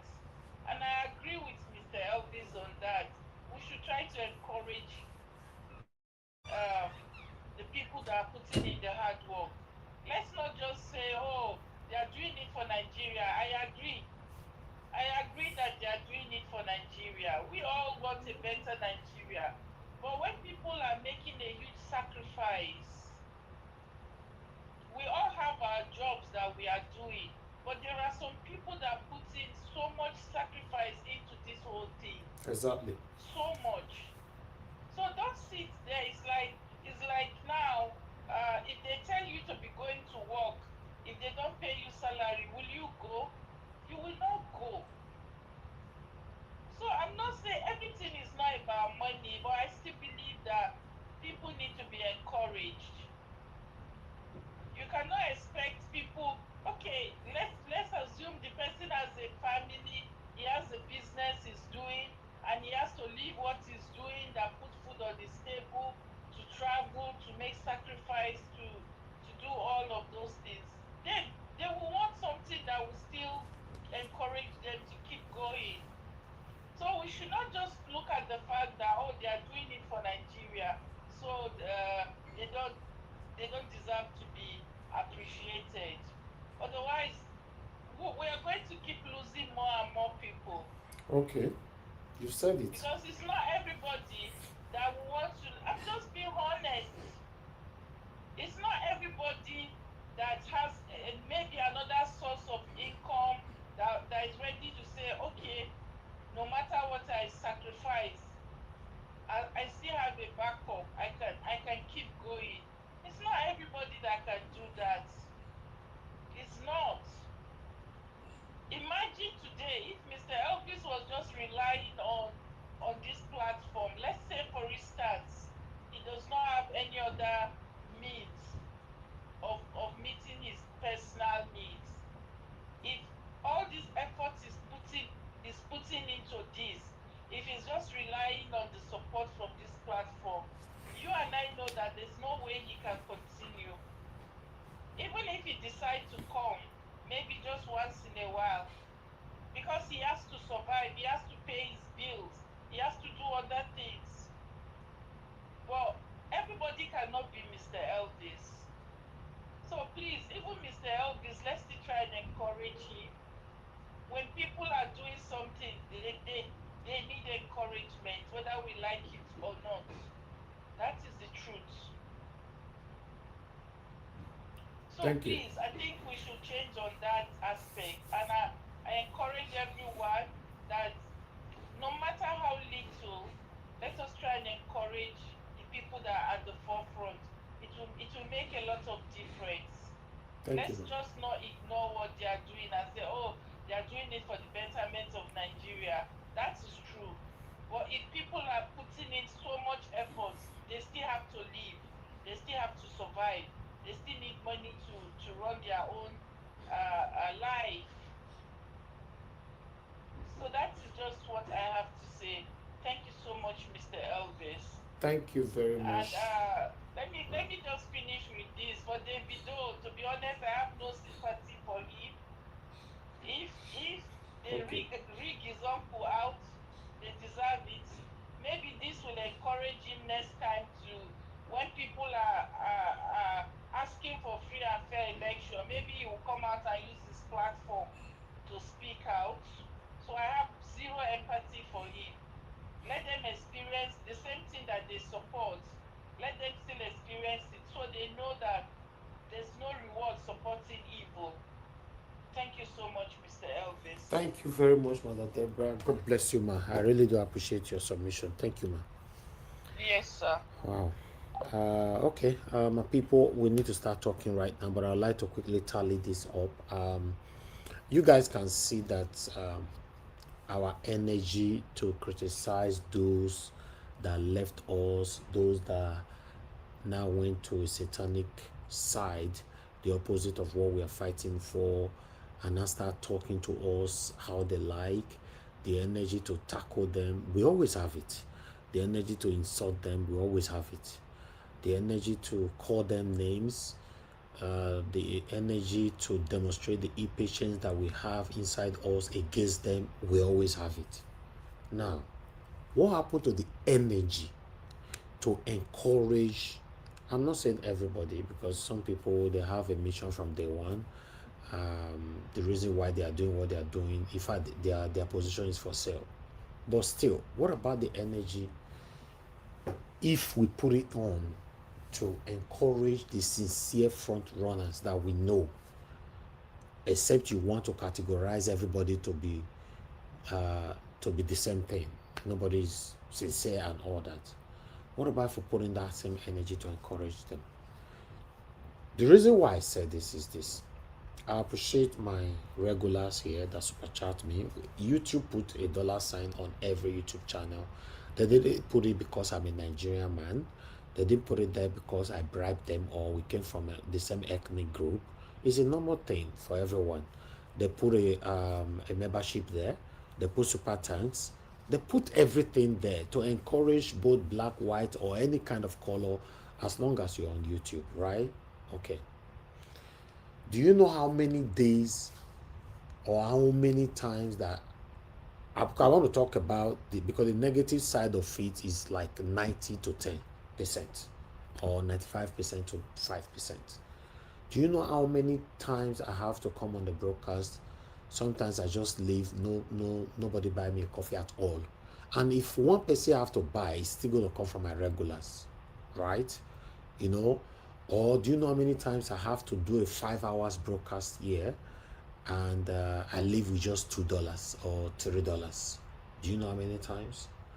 You know, I've said this so many times that if people think that, okay, no, the reason why you are doing this because of money, I want to ask you, how come? Because Nigerians like money well. All, you know, I know say Nigerians, we really do like money. Anywhere money they, we they quit run enter that place. In fact, to the extent we'll mess them up. How come we don't have more Nigerians that are consistent like me and make the same money if this whole thing were being done because of money? Do you also know that some people watching us, for example, watching you and I on this platform, can as well still say, the way that they treat these guys, so now that they say make we go they talk, I beg I don't get time for all this rubbish, man, go do better thing. Oh, you don't think that? Yes, in case you don't think that, some people have told me. In fact, 1 or 2 persons from my own panel here have told me that, yeah, this is what they wanted to start before they started it. They see that it doesn't make no sense, no encouragement and all that, they cannot continue. Outsider have told me. So maybe you yourself can't say, that's why I'm bringing it to you, that the kind of attitude and character that you and I display sometimes can discourage the people watching you and I from afar. To say, now so the thing you're rich. Where this guy all they talk since 5 hours. Now only £2.99 or $2. I don't know what I want to call it. Now this guy gets. Because I beg you, Nigeria's never ready. You know, somebody actually reached out to me personally saying that I criticize people on TikTok all the time, and all that everybody. In fact, the person reached out to me with anger, you know, because he's a TikToker as well. He said everybody cannot be like you and all that. Do you know how much we make on TikTok? Only one night. Saying they go TikTok from 12 midnight to 3 a.m. in the morning every day. And if they go house at least $200 to $300 every day. Then they make for TikTok. He said, yes. So what are you talking about? He said, no, please. You know, you want me to be doing what you are doing? I cannot do that. I felt bad. And I saw truth in what he was saying. And I could not argue that conversation, right? In fact, he messaged me before we talk on the phone. I have the message in case I can blur the name, number, I'll show you. But I don't want to go there, except I'm pushed to. You know, I felt bad. I see reality to what he was saying and everything. But many of you listening to us now want to, no, man, Mr. Ivy, just do him. Just do him. Yes, I like the prayers. I like the encouragement with your word, your everything. But listen, in a postmodernism, this life where we are now this so. You see that word, like our principal normally say, for example, I know, to be honest, I never hear from Peter Obi before, make I say obedient. Because it's whether they talk that word, I never hear from Peter Obi say, we not dispense shishi. I never hear that from Peter Obi before. So let's say, to obedient normally say Peter Obi not dispense shishi. Yes, people like me and you not plenty. Me get that for mind. Me, people like you and I, plenty like that.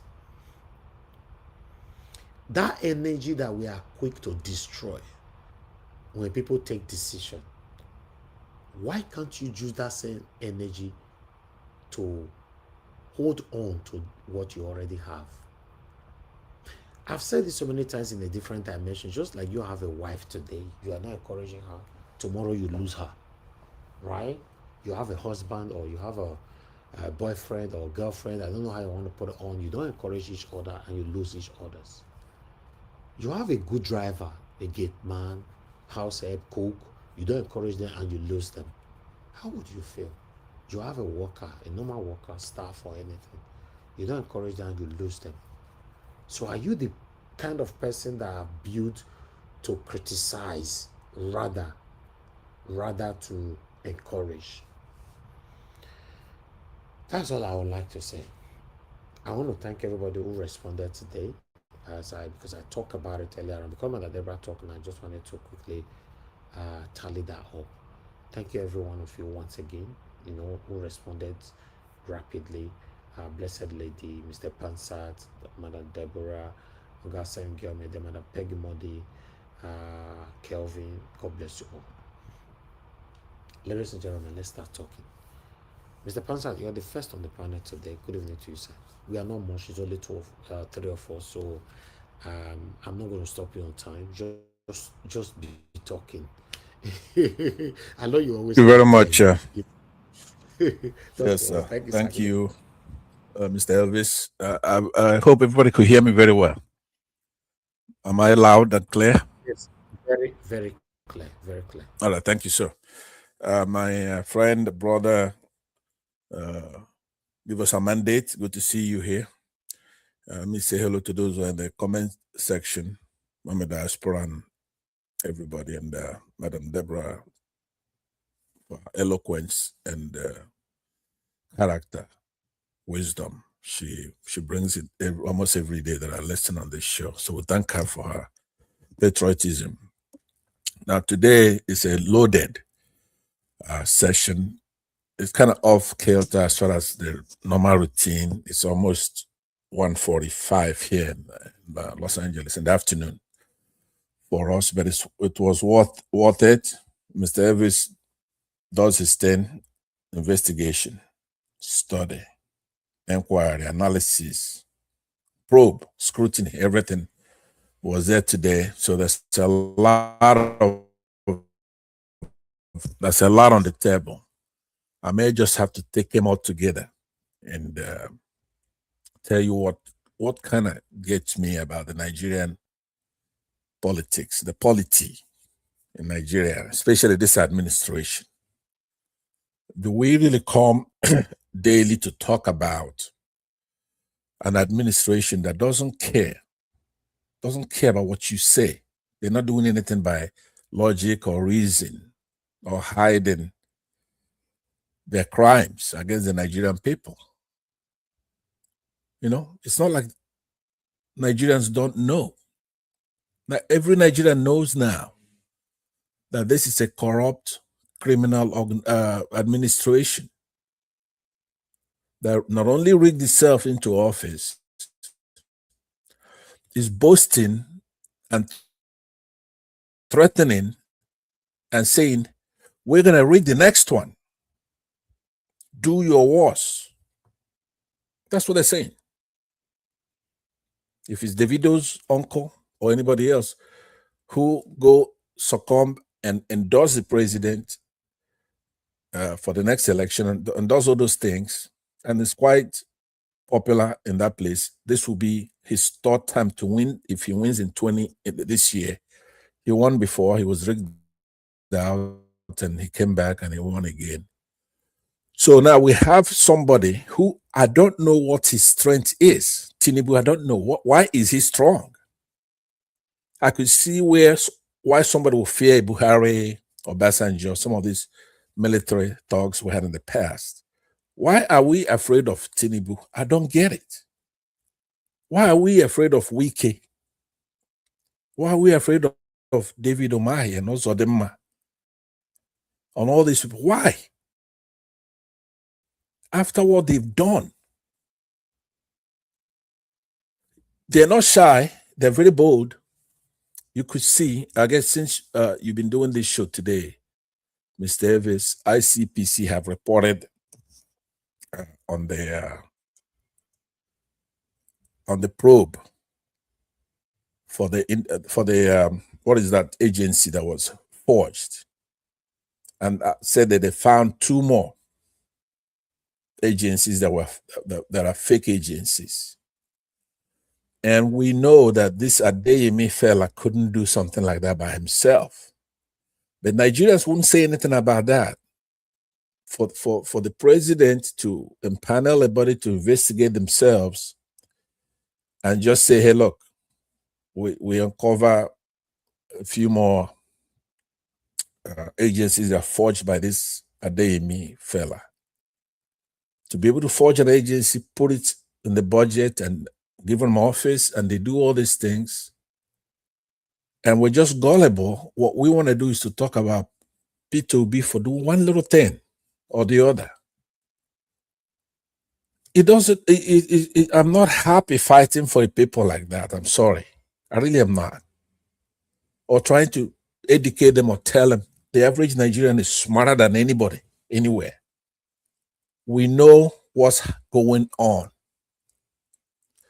You take somebody like Daniel Boala, Mr. Elvis, I know you've played a lot of tapes here, so I'm not going to ask you to play it, but I'm sure that you've played it when it first happened, when Daniel Boala went out somewhere to go to a show that's hosted on Al Jazeera network, and the name of that person is Mehdi Hassan, a popular person there.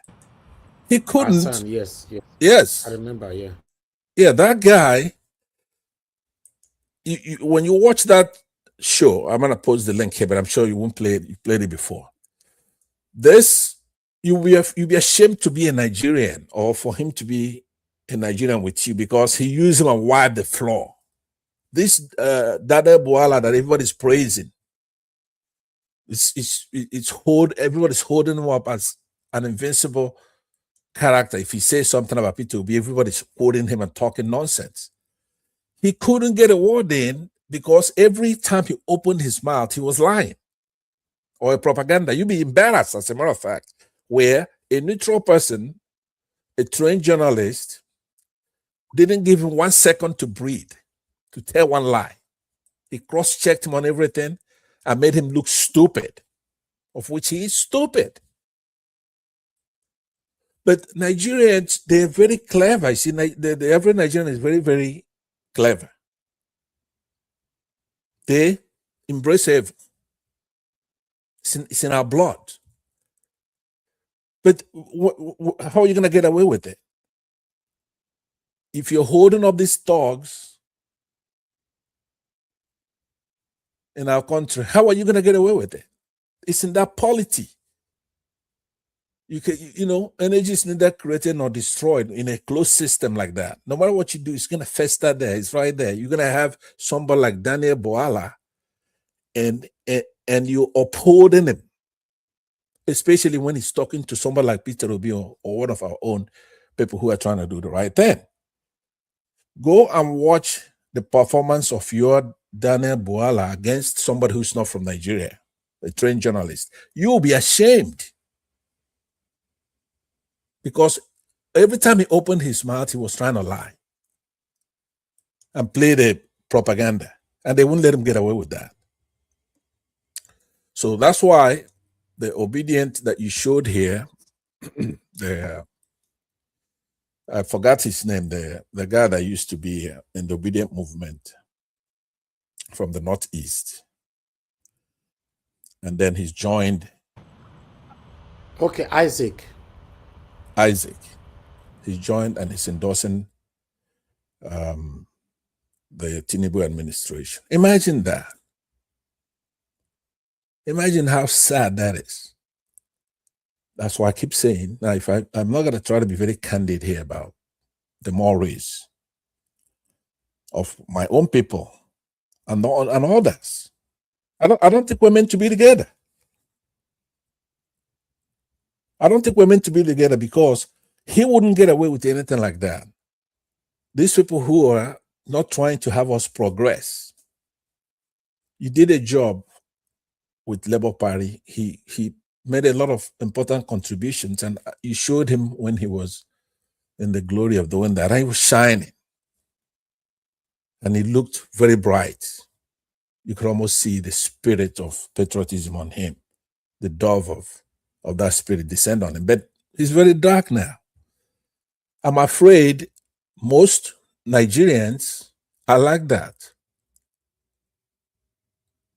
Most Nigerian professionals, even those in the Labour Party, will see it. Somebody mentioned that those who were elected, cab drivers, taxi drivers who came into the House or Senate, did not carry the mandate of the Labour Party. They were all clever, tricky, useless people. So let me close that section by saying that those of us and everybody, including Mr. Elvis and all those who are working very hard right now to bring change, you're like trailblazers. You're groundbreakers. You're like the founder. You try to find a new nation, pathfinder. Right? So your reward is not going to be anything like if once you set the computer in motion and it starts going, and then you're working hard at it, then you'll be rewarded on a day-to-day basis. But you have to get the country to stand up first. You're not going to get any kind of reward. It's like here in the Americas where you have 13 colonial entities try to form the United States. They went through hell. They did a lot of things, but they set it right, that constitution, preambles, everything. So they didn't get their reward right there. But today, their names are in cities, their names are in dollar bills. There's so many things. You get a reward that way. That's the only way you're going to get your reward. You're not going to get any reward on a day-to-day basis here. Not that you're asking for that, but we have no. I'm going to suggest that we actually stop asking. We have to change the way we ask for both support here, because Nigerians, they know that they need to support this station. There should be hundreds of thousands of Nigerians on this particular station. Contributing, you go to other platforms, you're going to see flashes of money. Not that they have money to waste, but they want to support a good thing. There'll be all colors, red, yellow, blue, that way, and they will share. You're not going to wait to be told to share this every single day. That's the way to do it. Peter Obi is a prudent guy.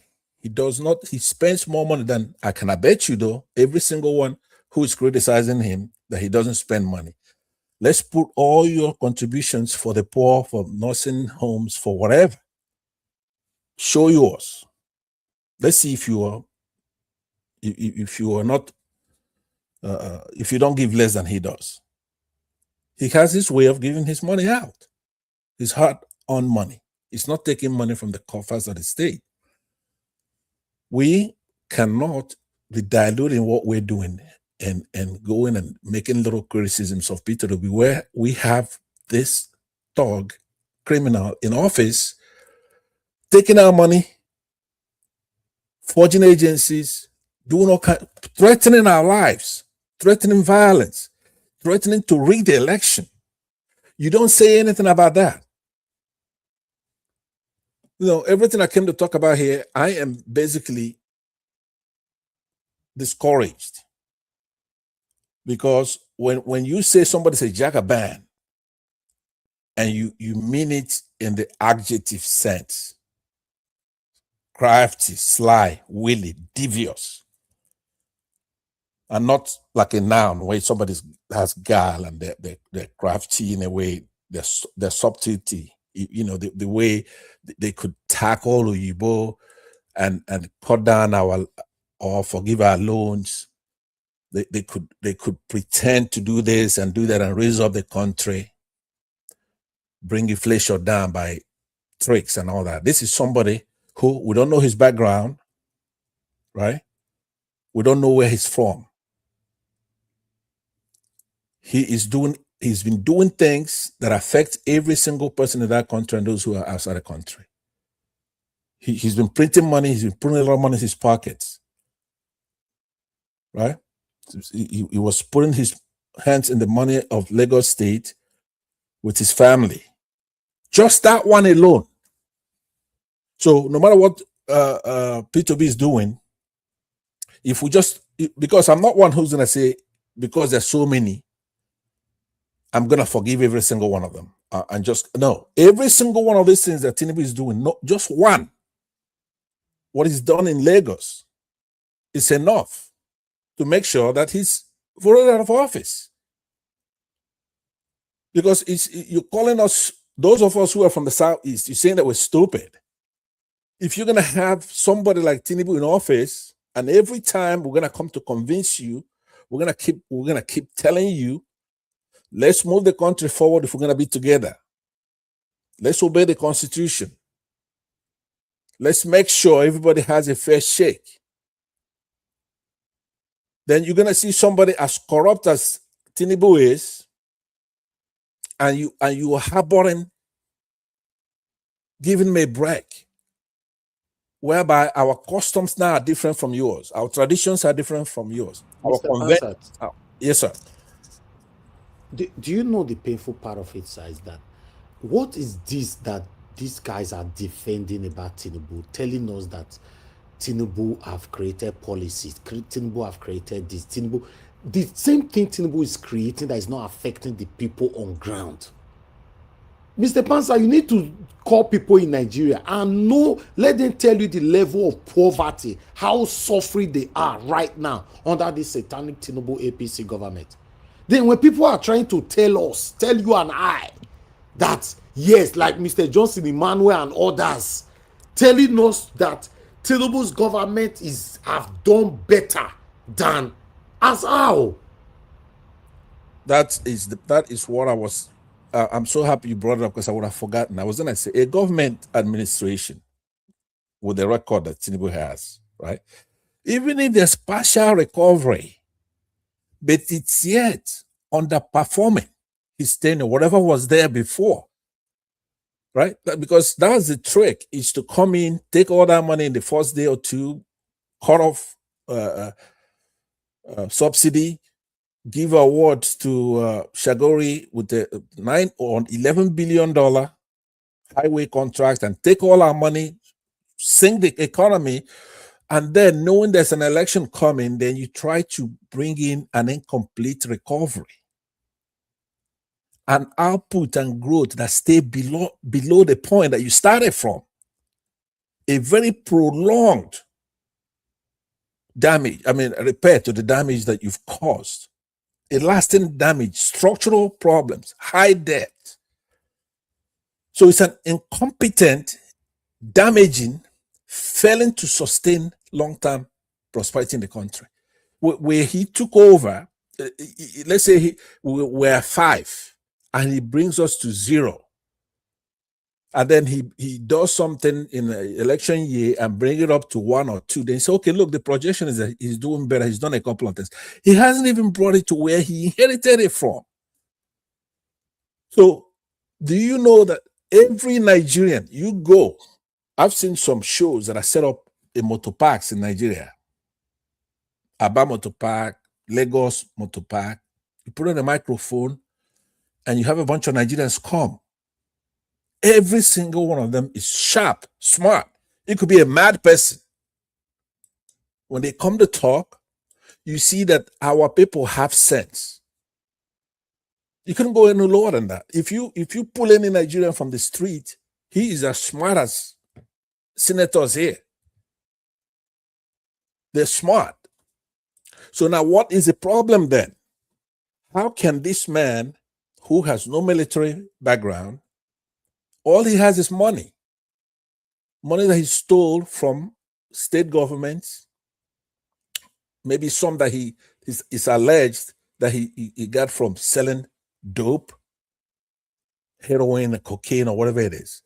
And then those he's doing now. We had someone like that get his dirty hands on our treasury, our country. Are you Mr. trolling? Yes, sir.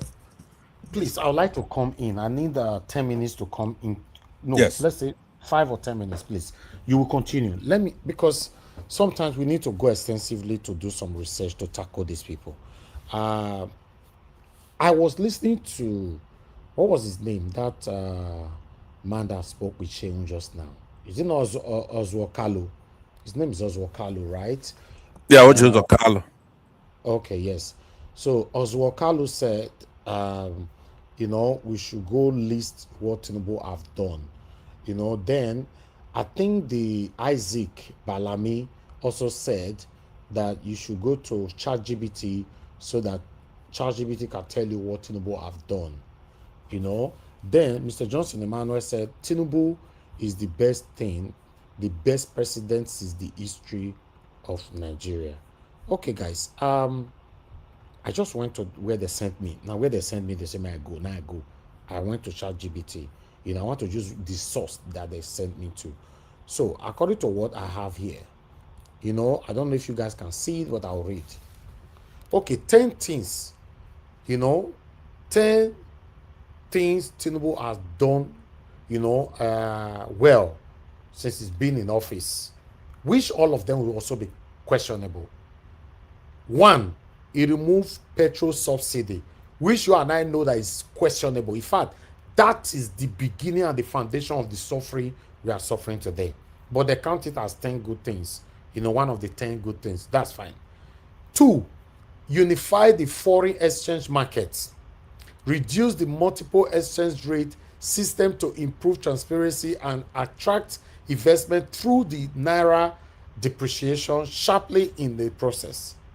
You and I know that Tinubu met the dollar to Naira between 300 Naira to 500 Naira or so, something like that. Today, dollar is about 1,380 to 1,400, something like that. I don't use dollar. But I know that pounds, let me just tell you pounds, just hold on there, so that it doesn't look like we are talking without no facts. I will tell you pounds right away. Bear with me. Let me go to this app here. We're almost there. We only give facts here. Nigeria Watch is known for fact only. If it's not fact, I'm not part of it. Okay. Let me tell you, that's 1,850. God, 1,855 Naira, 1 pound. Right? 1 pound give you 1,855 Naira. Before Tinubu came in, is this what we're paying? That's the credit they gave to him on number 2. Then number 3, launch the Nigerian Education Loan Fund, which you and I know that is fraud. That's why I told you that the 10 good thing or 20 good thing or 30 good thing you guys will allocate to Tinubu as a credit, all is still questionable. This loan is where I tackled Mr. Johnson Emmanuel first, the day he tried to start promoting Tinubu, here.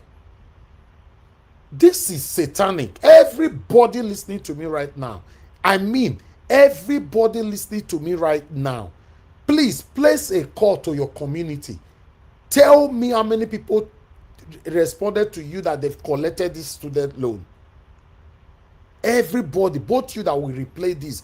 I'm not saying you people that is biased, so please don't be biased, be fair. Because me myself don't do my findings for Nigeria, for everywhere, for phone call and all that.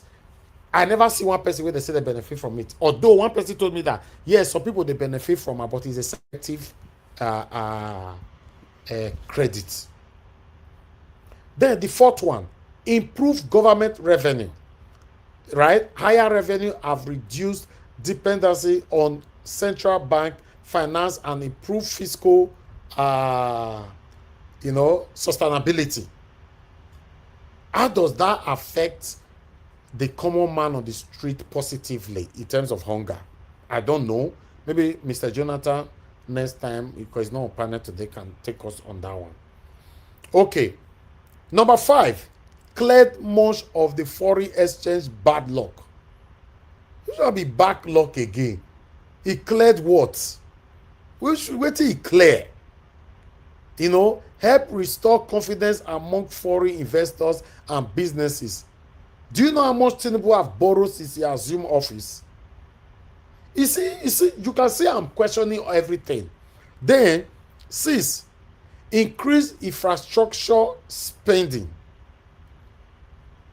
Increase infrastructure spending. We've seen some galloping and all that lapses from what David Umahi is doing, especially on the coastal highway that he's doing. Right? All these are just deceptive glove, or rather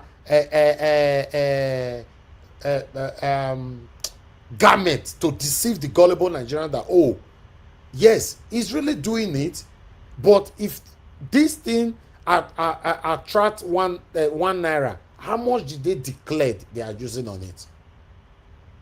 Then 7, approve a new national minimum wage. Hey God. Tinubu carry minimum wage to 70,000 naira.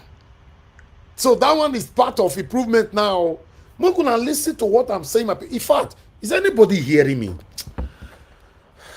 If I know one verse because I'm getting. We'll hear you very loud and clear. Go ahead. Thank you, sir. Now, good. Approve national minimum wage is also part of Tinubu's achievement. Oh. That's number 7. That's number 7. Oh, good. Okay, let's go to number 8. Supported local government financial autonomy. Yes. This one is the people you supported so that they can work with you. That's why you see all of them are boasting, right? For example, from my state, governors and all that, all of them are boasting that they will give you 2 to 3 million or billion votes. How does this affect the common person that is hungry on the street? Now, number 9, increase welfare for military personnel. As far as I'm concerned, what did I call that our brother when they arrest the other day, where he showcase the food where military they eat? Justice crack, yes. As you and I talking today, our military, they are still suffering. Even though a couple of days ago, they said they have increased their salary now. Let's see how that will come out. Then, number 10, which he ended, all Tinubu good work on, and they'll tell us so. Okay, some microeconomy indicators have improved. Inflation eased from its peak.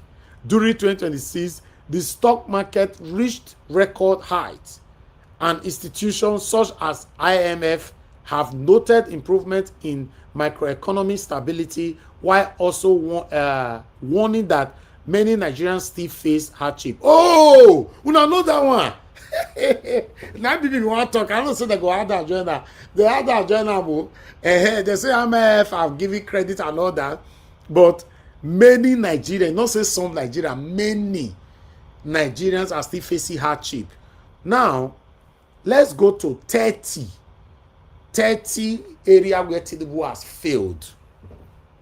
Remember I said I 1 to 10 we do just now where Tinubu have done well, which all of them were questioned. All. Now make me say I need a APC person to join us second debate.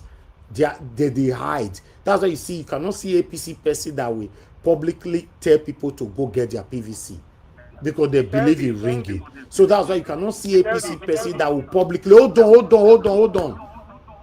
You cannot see APC person that will come on air to debate you on things like this. They can never. Go ahead, sir, quickly. Well, if you're saying that, I don't want to hold it to your word. They said he has done well, but that's not true. Okay, let me finish with this. Let's talk about where they failed. 30.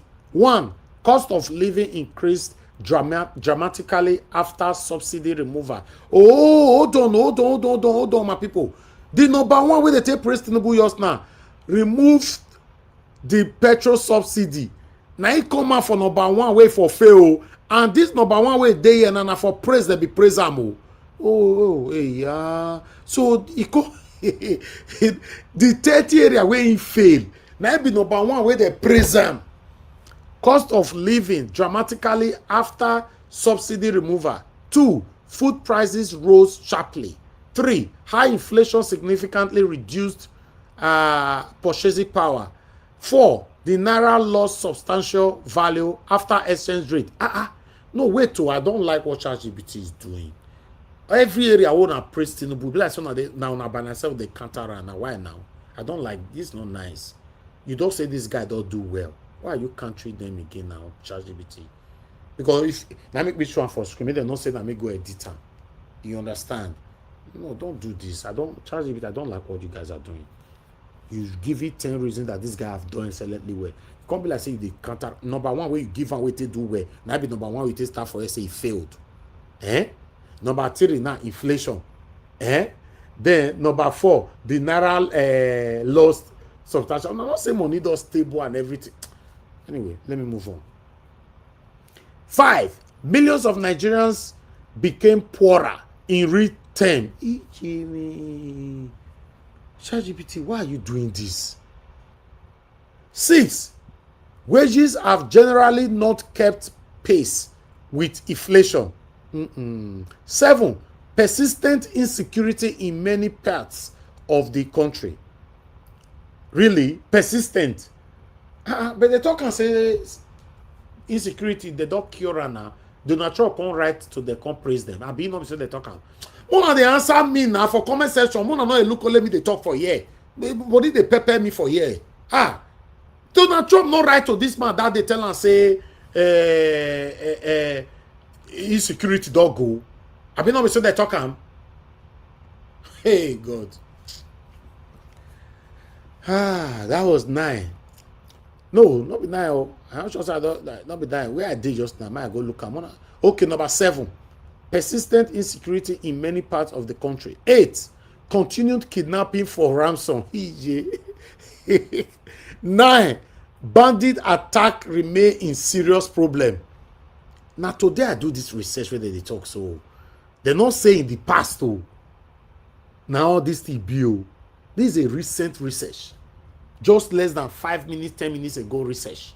9. Bandit attack remain a serious problem.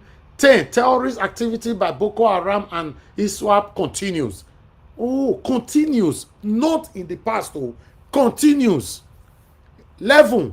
Farmer header conflicts persist. 12. Many farmer communities remain unsafe, reducing agricultural production. Okay. But somebody said it yesterday now, say people cannot go to their farm now to farm, right? What I presented yesterday we talk for one of the videos from the Arise, I guess. Okay, let's move on. 14. No. 13. Youth unemployment remains high. 14. Many businesses struggled or closed because of higher operating costs. 15. Electricity supply remains unreliable for many Nigerians. 16. Power tariff increased for some consumers. 17. High transport costs following fuel subsidy removal. God. 18. Poverty level remain very high. No, now, no, ChatGPT, you say hi, don't put very. You are putting very like that. You be like say all the effort of the president, you are turning it down. It's not right. Just say poverty level is high. Don't say very. This is the same person you have praised before earlier on now. Really? Poverty level have remained very high. Mr. Johnson Emmanuel, are you there? Before now said don't go edit this one. 19. Hunger and food insecurity remain widespread. 20.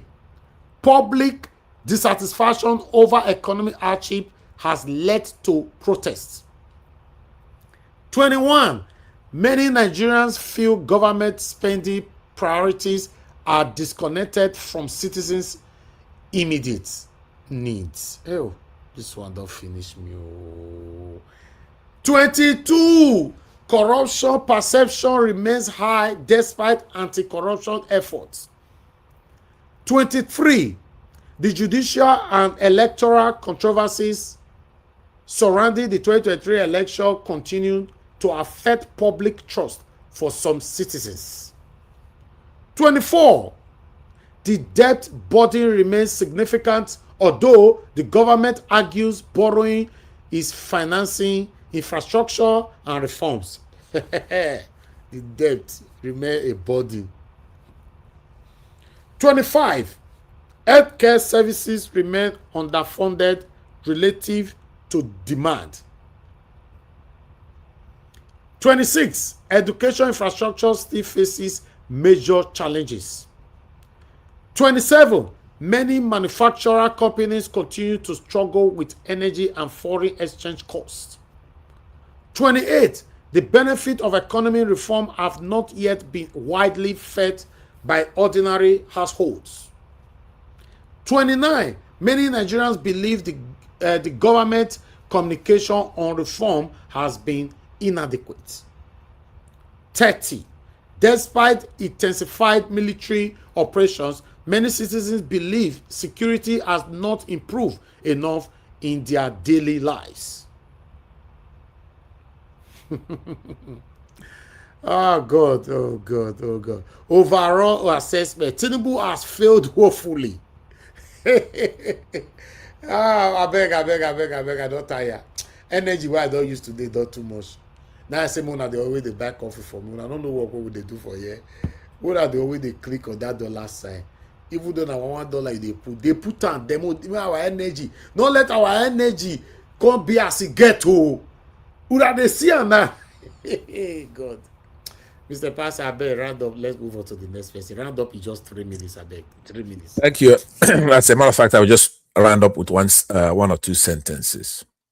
And we get to hear from my brothers who are loaded up for bear. I was going to say that basically everybody's been using selective framing for achievements of this particular administration, but I don't even understand why we have to even look at anything. We don't have to look at any achievement.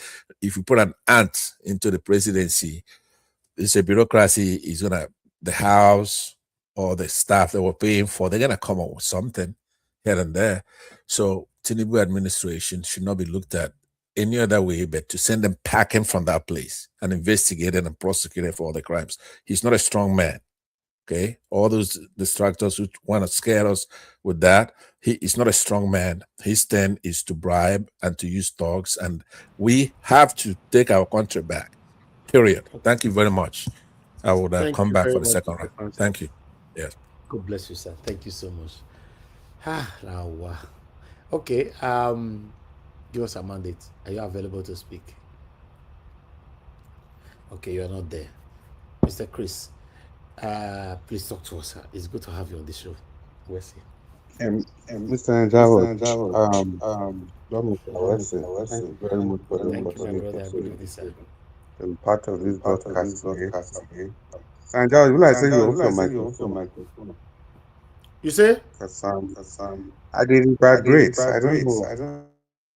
Maybe you turn off your microphone. Yeah, perfect. Now, Mr. Njavo, once again, thank you so much for this opportunity to be part of this broadcast today. It's when I saw the story of Isaac Bellamy earlier on, and the first thing that came to my mind was the thoughts of this YouTube station, thought of Mr. Naija Watch, and many more people like Mr. Naija Watch that are making their sacrifices and still keeping on. But for whatever it is, I'll just leave my comment on that for now. Let me face the core issues of debate for today. So once again, thank you so much for doing everything you do. May the good Lord continue to bless and guide you and protect you. Mommy Diaspora, thank you so much, a beautiful and wonderful mommy, for doing this with us every day, for being a source of inspiration, source of strength, a focus we all can look towards every day. Thank you, mommy. And then the people in the comment section, you are all part and parcel of this broadcast. Like I said, everybody cannot be on the panel at the same time. But you guys, you keep the comment coming, make it civil as much as you can, argue with facts and figures, express your opinion in the most polite way, but without fear or any form of anxiety. Thank you so much. And people that have been able to call today, thank you. May the good Lord bless all of you. And let me extend my greetings to some of the panel members that are not here today. Madam Rita, a black panel, who did there again? Abdul Malik, I've not seen you for some time.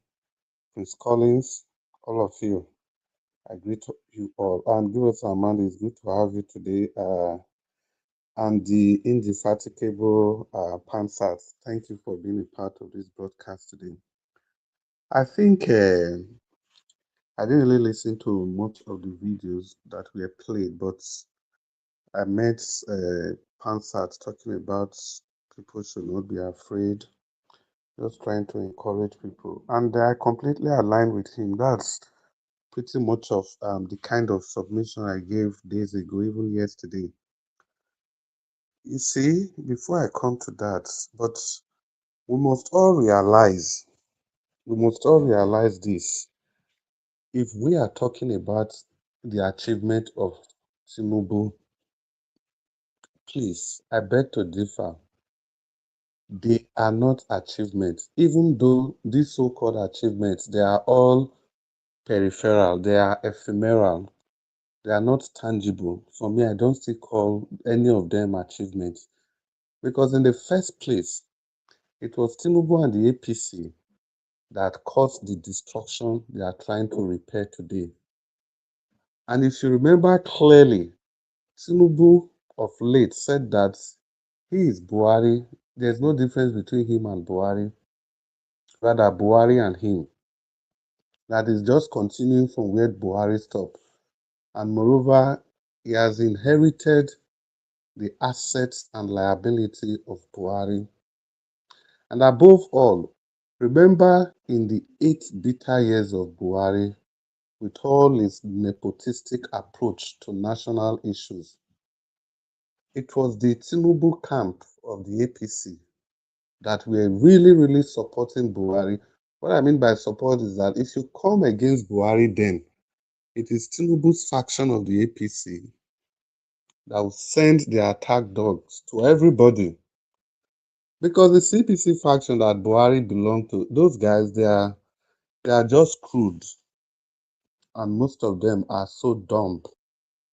You can't even engage them in any intellectual discourse. And if you remember when the certificate saga of Buhari was up for discussion, when it went to the court, it was actually the Tinubu thing that ensured that Buhari survived that scare. So the reason I'm painting all these pictures is that whatever Tinubu is laying hold to today as his presumed achievements, these were actually things, the evil that Buhari committed, the sacrileges that Buhari committed against our dear nation, that Tinubu is just trying to repair. Mr. Angelos, thank you for the roll call from ChatGPT.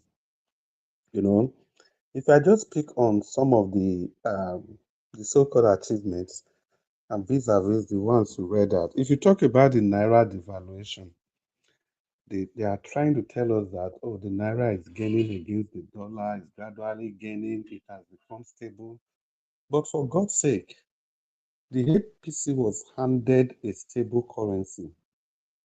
The APC was handed a naira that was exchanging at 165 to the dollar. If you remember, the pocket-sized professor, Professor Yemi Osibajo, he was the one that said 205. That postal is still there for everybody to see.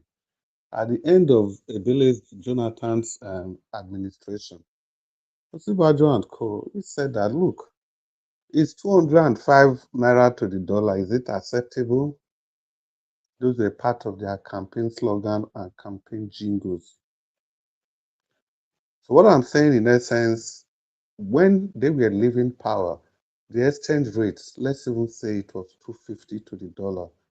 They took it all the way to almost 2,000.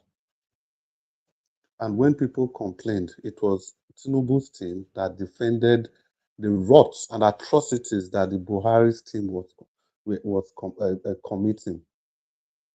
So today, he is basically pushing back little by little. And it's not as if Tinubu is doing anything. It's just stealing a little from Paul to pay Peter, steal a little from Peter, give to Timothy, steal a little from Timothy, give to Joseph, just like that. That's what Tinubu is doing. It's like some clever people, clever on the negative side. You are owing so many people. You take a loan from this bank, you pay this one, then you take another loan again, go and pay this bank. Then you are just circulating the thing. That's essentially what Tinubu economics is all about, and nothing more. There are a lot of people who talk about the increase in salary, the wages. Please, people, let's try and be retrospective. Now, if you pay me 10,000 naira, and with that 10,000 naira, I could get a bag of rice from that 10,000 naira. I could do so many things from that 10,000 naira. And today you are paying me 100,000 naira. And literally, I cannot do anything with that 100,000 naira. If I say I cannot, I say it with all sense of responsibility. And what can you do with 100,000 naira? Nothing, apart from just one or two things. You can buy food and eat. It can't pay your rent. It can't do anything essential. And those are the kind of things Tinubu is celebrating. I think Nigerians, we should do well to open our eyes. Now, talking about foreign reserve, you see, that's the fun. It's a very funny aspect. They are telling us they have $51 billion now in the foreign reserve. $51 billion coming from where? As how? The metrics are there for everybody to see. The IMF has spoken. All the world international economic bodies, all the ratings, the Fitch rating, and all of them, they've explained and explained and explained and explained. Yet, the camp of Tinubu, they take the explanation, twist it around, making false claims in order to deceive the gullible Nigerians that they're actually doing something in the area of our, what's it called now, our national reserve, when actually they are not doing anything. Talk about road infrastructure, talking about coastal road. The coastal road itself is completely a criminal venture. There was no processes, there was no procedures when they were awarding those roads. So Shagori, of course, is partner in crime. They did it, however they want to do it. 15 billion US dollars of your money, or trillion naira, the equivalent. Can't remember clearly. They did it, and the road is there, just like during Buhari's time. They took loan from China, they used the oil from Niger Delta to mortgage the future of the country, and you are building railways. You are doing development. All you can do is to start from Abuja up to the north. Whereas the places where you are getting these resources from, they are suffering. And that's why it kind of staggered my imagination to think of Amechi, I mean, I just want to wonder, why is Amechi thinking that he's even going to get anything close to being the vice president of this nation? It bothers me more to see that Atiku will be so naive to have chosen somebody like Amechi. You know, what people forget is that the South-South and the Southeast, I think they form a very interesting bloc, in the sense that most of the time, they nearly vote alike. Maybe one or two states will be gone, but somehow, they have the same voting pattern. There's this animosity against Amechi that is still there. Not just only because of his activities when he was the Minister of Works, Road, and everything put together. He didn't do anything in the South South where he comes from. But his role in unseating Ebele Jonathan, and after that, all the braggadocious statements that he was making, the people are waiting for him. And even while he was with Buhari, they had all the mercenaries of the federal might, everything put together. He couldn't defeat Wike in Rivers. He didn't get, how much vote did he get? So how on earth is Amechi dreaming that they are going to do something? Now, the reason I'm talking about Amechi is that infrastructural development that Tinubu is bragging about today, even in Buhari's time, everything was in the north railway. You mortgage crew from Niger Delta, and you are constructing railway from Katsina straight to Maradi in Niger Republic. What a country. And remember, when people were talking, then it was this same Tinubu that was defending the indefensible. And talk about increased state allocation. It's essentially the same thing with the salary thing. Today, they can say the state is getting more than ×4 or ×5 of whatever states we were getting before. But you ask yourself one simple question. Ask yourself one simple question. The salary of states, workers in the states then, and the salary today, which is more powerful? I'll leave you guys with a very simple example. Edo State, for example. There's this 30 billion naira water storm project, Edo State water storm project. Do a simple Google check and look at the value of that fund then and what the value is today. That will actually tell you the size of funds that Oshomole and his cohorts looted from Edo State. So that is for that. So the reason I've painted this whole picture is that supporters of His Excellency Peter Obi, don't be carried away. As at today, you have won the election. If the election is fair and fair, you have won the election. But are you going to rely on that? The answer is no. We are not going to rely on any if, and we are not going to encourage any government to conduct a free and fair election. We are going to force them because it is their duty, it is their responsibility to ensure that they conduct a free and fair election. And it is our responsibility as citizens to make sure that we monitor this process. Who is afraid of Tinubu? If there's anything, it's Tinubu that ought to be afraid of Nigerians because he has failed Nigerians. So we must all be ready to take the bull by the horn. It is not only a Peter Obi's project, it is a project to rescue Nigeria. Tinubu, they will come with different things: threats, intimidation, trepidation. But look, obedience, we can use the trepidation to silence their impudence. Yes, we can do that. Silence their impudence once and for all. It's okay. Let them come. It's trepidation, it's fear, it's fine.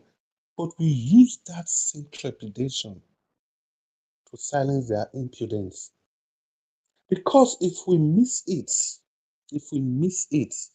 this time around, the dynamics is going to change again. Mark my word. I said the dynamics is going to change. I'm not saying are going to change. No, is. Because all of them, I'm gathering all of them in one box. Because after this cycle of election, the next time you are going to have an election again will be 4 years' time. And many things will happen. At least 2 things will sure happen. First, the talk of power shifting to the north will come again in the table. Second, this National Assembly that you have, this rubber-stamped National Assembly, they may create a new law that will grant one single tenure of 6 years or 5 years. And Tinubu will be the first person that will start with that experiment. I know usually in Nigeria we say that is not possible. No, it's not possible. Everything is possible. Who could have told you? If any person had ever told you that a sitting president will present to INEC his university credentials without any proof of his secondary and his primary education. There's a reason they call it primary education. It is primary. It is the most important. Nigerians, if they had told any of us that a time is coming that we'll have a president that was once a drug dealer, I'm sure everybody would say it's not going to be possible. But it's all happening in our eyes. So many things have happened before. A Chief Justice of the Federation was removed without consequences. In election in Imo State, Uzodinma Hope versus Ihedioha Emeka, you all remember, and INEC on one side. Somebody that was fought in that election was made the governor. And people, have you looked at the list of the 7-man panel that gave that judgment? One of them is gone, Tanko Mohammed. He was the Chief Justice of the Federation then. And out of the other 6 people remaining, 2 of those 6 people, they have attained that same position of Chief Justice of the Federation. Ariwola, the same Ariwola, yes, he was in that panel. And Kekere Ekun, the present CGN, was also the. In fact, it was Kekere Ekun that read the lead judgment. And you have Wike's lawyer, Nguta, is there also. Now, see, look at the picture. The 7 people that presided over that judgment, 2 of them, they've gone ahead to become the Chief Justice of the Federation. So that tells you clearly that those were government judges, they were government people. The reason I'm painting this picture is because in Nigeria, anything can happen. And it will happen, and it will be like magic, and it will be accepted, and people will move on. Why? Because of fear. That is what I'm saying. That is what I'm canvassing for all of us, true supporters of a good Nigeria, true supporters of a viable nation, true supporters of His Excellency Peter Obi. We have to jettison fear. We have to put fear in a box. Speaking up for your nation is not a criminal enterprise. It's not wrong. It is only in Africa that the level of participation in politics is so appalling. you go to the Western world, politics is in the lip of everybody. Politics, everybody, they understand the politics of their country. They know what every political party stands for. They all know what they want at every point in time. I think that's the culture that we've not been able to imbibe because either we are too scared, either we are too careful, and because of that, you have riffraffs, you have buccaneers in power, you have thugs, you have criminals running state affairs because the good people, they've decided to stay out of politics. And that was actually what happened in 1999. A lot of good people stayed away. And the thieves and band of witches took over the nation. The mental people took over the asylum. That is why it has been so difficult to rid these people of power. They've been so ingrained in the system that no matter what you do, there is always a betrayer. There's always one of them somewhere. Who could have thought that the national chairman and the powers that be of a political party, they were part and parcel of the people sabotaging the mandate that was given to them? Who could have thought? And you know the people I'm talking about, Abure, Arabambi, and the other one, the three musketeers. So people, I believe we are wiser for it. I believe lessons have been learned. Because that's still one thing I respect that Ahmed for. The guy was bold, he was fearless. I'll round up in 5 seconds. I know I've taken so much time. So people, the message this evening is that let's keep fear aside. Let's be bold. And together we can do this. Mr. Anjawas, thank you very much. I know I spend much more than the usual time. May the good Lord continue to bless you and bless Nigeria.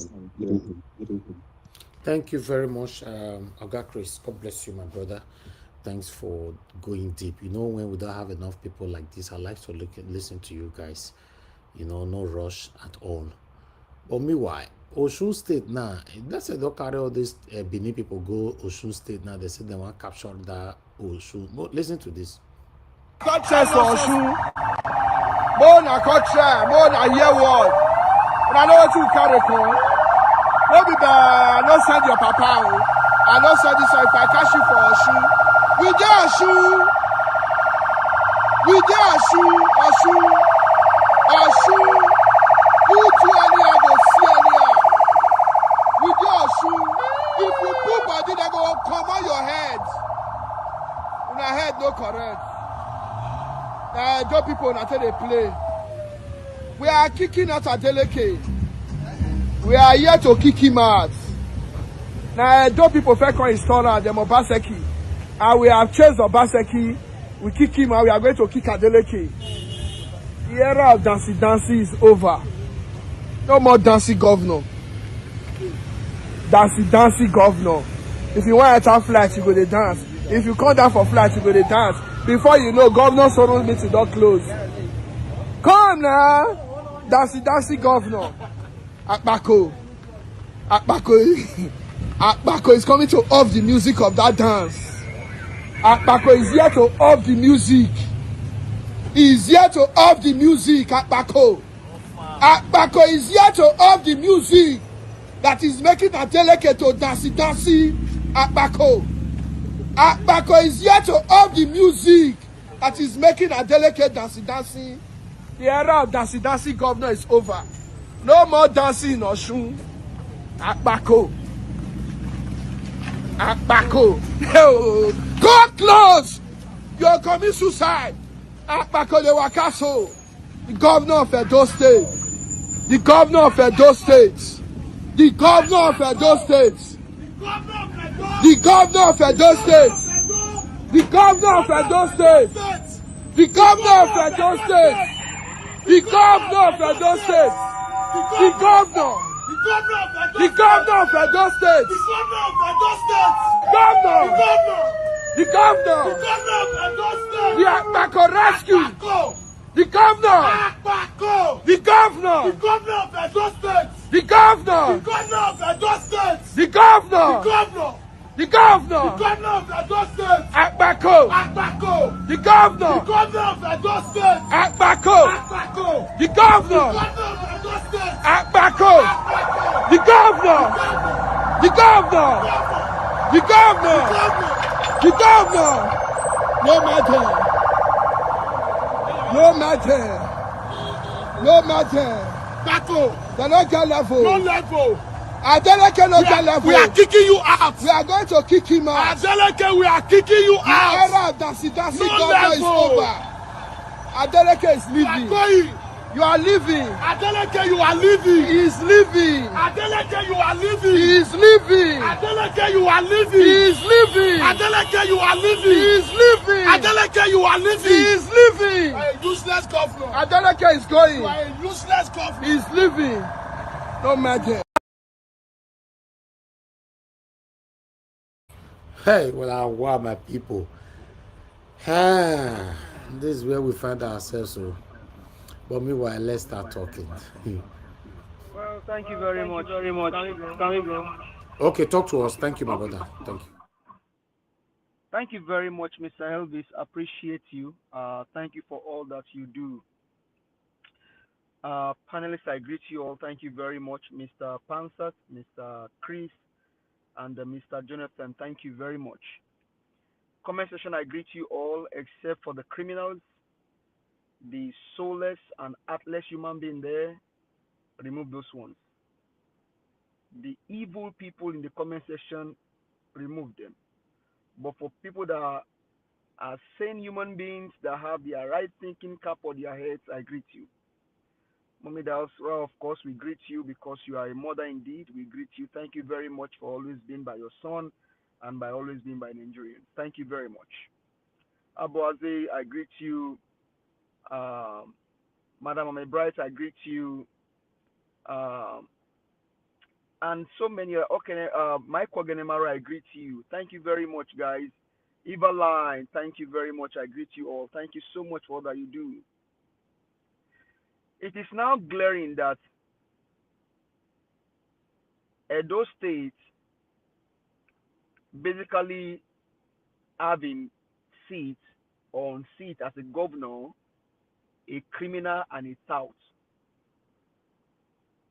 Because what he did now in Osun State is one, he has breached the security of Osun State. What he did and those guys singing behind him is a security breach. And Ademola Adeleke is not asking him, maybe they didn't even check with him before they came there.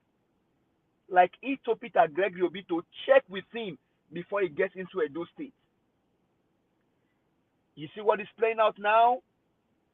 Edo State basically have now a criminal, a tout, and a lunatic as a governor. And I say it again without missing any word. Edo State has on seat a criminal, a tout, a cultist, security breacher as a governor.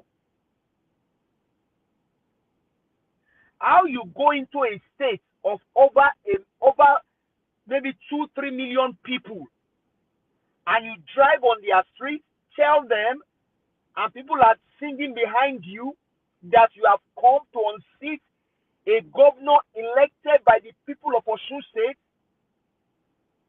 How they even allow you on their street doing that? I don't understand.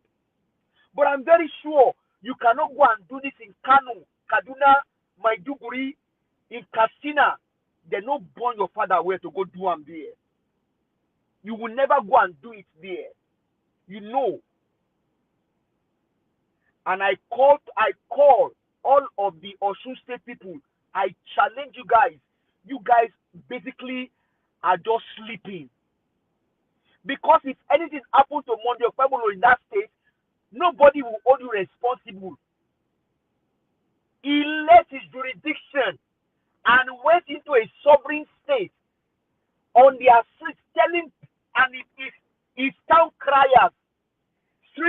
assassins, cultists singing behind him that a governor has come to remove a sitting governor from seat. And you see some lunatic, some human beings that don't have their soul in their head or in their heart will tell you that this is the best of a government in a country, a sovereign country, if there is any. When Monday of Kebolo when he became the president, not even a president can do that, right into a state and tell you, I am here to unseat a governor that was elected by people. Not even the criminal president, the drug banner can do it. Not even Tinubu can do it. That tells you, when they need to do a dirty work, they know who to send. Monday Okpebolo is a dirty man. But it is so painful because you have bright minds in Edo State. Edo is a seat of citadel, is a seat of power. Monday Okpebolo is an unfortunate incident that has befell Edo State. You told Peter Gregory Obi that should not come to Edo State.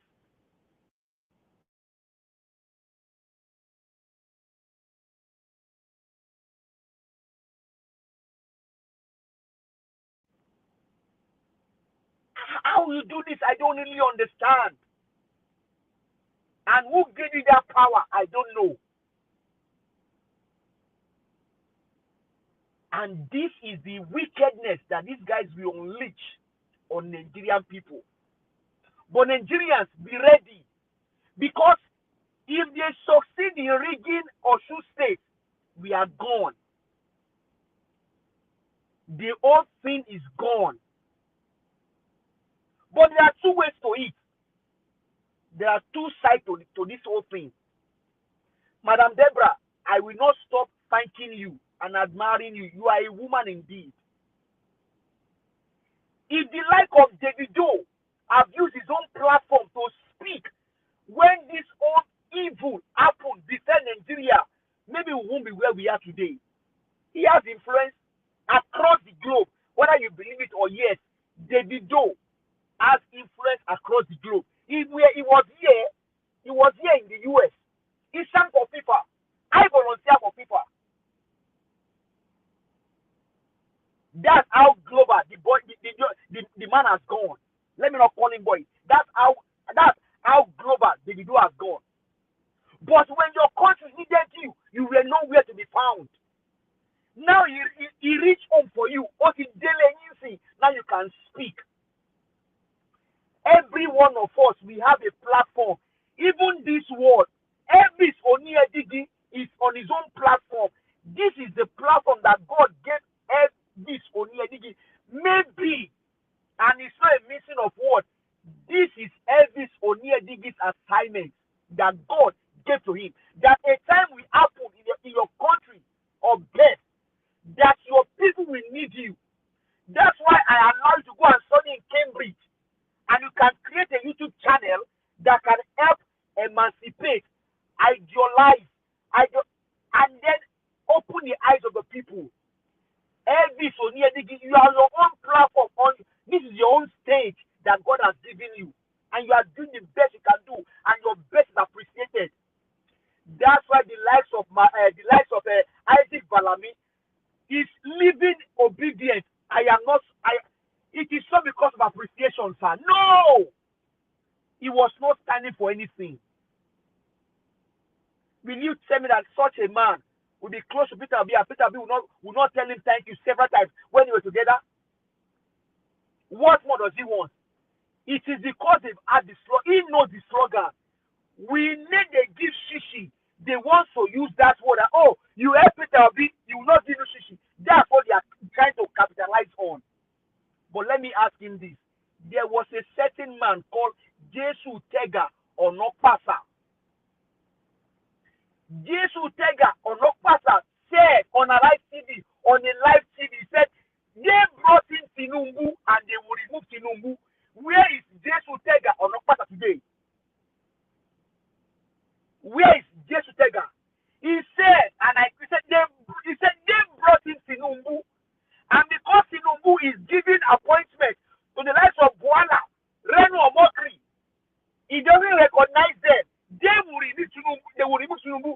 Where is Jesus Tega or not, Pastor? Ask yourself.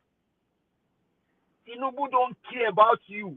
He can use you and dump you or even buy you. Yes. Yes. Where is Jesus Tega not Pastor? Ask yourself that question. People tell you that politics is a game. You play game with your life. You play game with your own destiny. If politics is a game, or Apakomisa, what they call his name, should sit down in another state and allow it to happen. Do they kill in the game? We just saw FIFA World Cup. Fans everywhere all over. Did anybody die in the game? It was a game. Did anybody die? Politics is not a game. It affects every fabric of your life.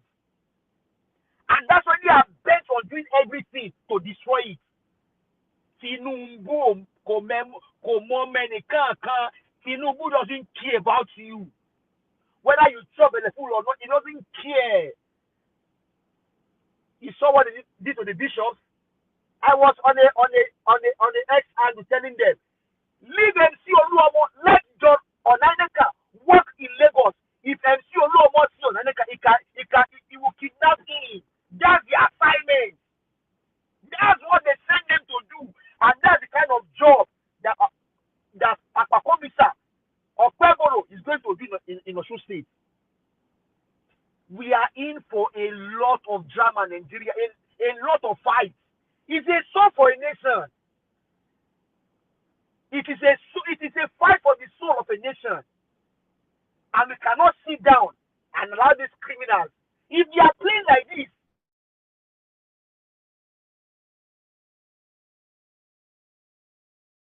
that man said that Peter Obi, if he become president, they may buy him. The man did not put water in his mouth to say it. He knows what he's saying. He has got intel. If the debt inside not buy him, the one outside, you think that our lithium, our gold, those guys taking them, you think they're also putting their hands? That's why we all must continue to speak and pray for Peter Gregory Obi. He's a shining light. You are Yoruba, you are Igbo, you are Hausa, you are Idoma, you are Sekiri, you are Benin. Speak loud, speak, let them hear you, and tell them what you will do on election day. These guys are not kidding, they are not playing. When he reads it, what he don't do for Adele can see. The video is crying out. He can call. Now he knows that he has the number to White House. But when the entire court needed him, he wasn't there. Nigerians, these guys are bent on doing the undoable. Let us also get ready. You see what they are doing in a sovereign state where over 2 million people vote for a governor, and one lunatic of a governor of a state can go to a different state and tell them that he has come to unseat a governor. Man, these guys are demons. Get ready, Nigerians. And the man that said it just came now. He said, take away your trouser, wear short knicker. Let us go into the mud. That's why the unthinkable so coming here to come and type rubbish, and they tell you that Tinubu is that ChatGPT thing. Forget about that one.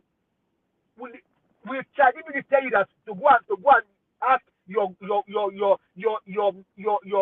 prime minister in England what he has done? No. You can feel governance. You can feel it. You can feel it. Look at the shameless people. They can buy jeeps to drive on a bad road, but they cannot fix that road. Wicked human beings. You want to unseat a governor. A governor wants to unseat a governor in a sovereign state. Apakomisa is the worst thing that happened to Edo State. There are bright Edo minds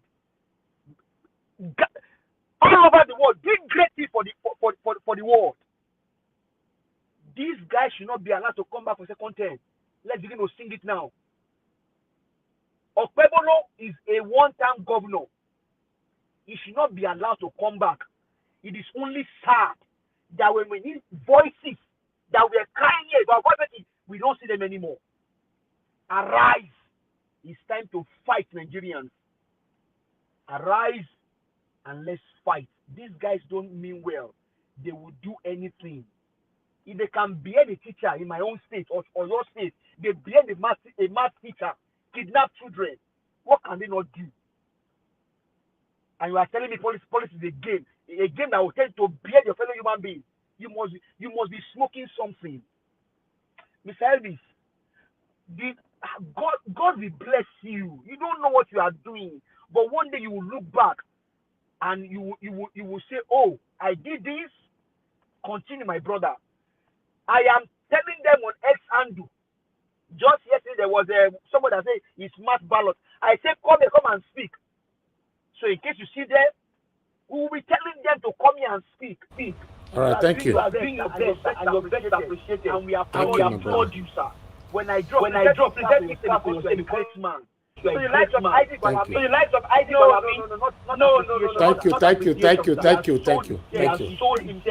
Thank you. Give us a mandate. Can you hear me? We know who we are. Give us a mandate. We know we are. When I was growing up, what we used to do is lie. Give us a mandate. Can anybody hear me?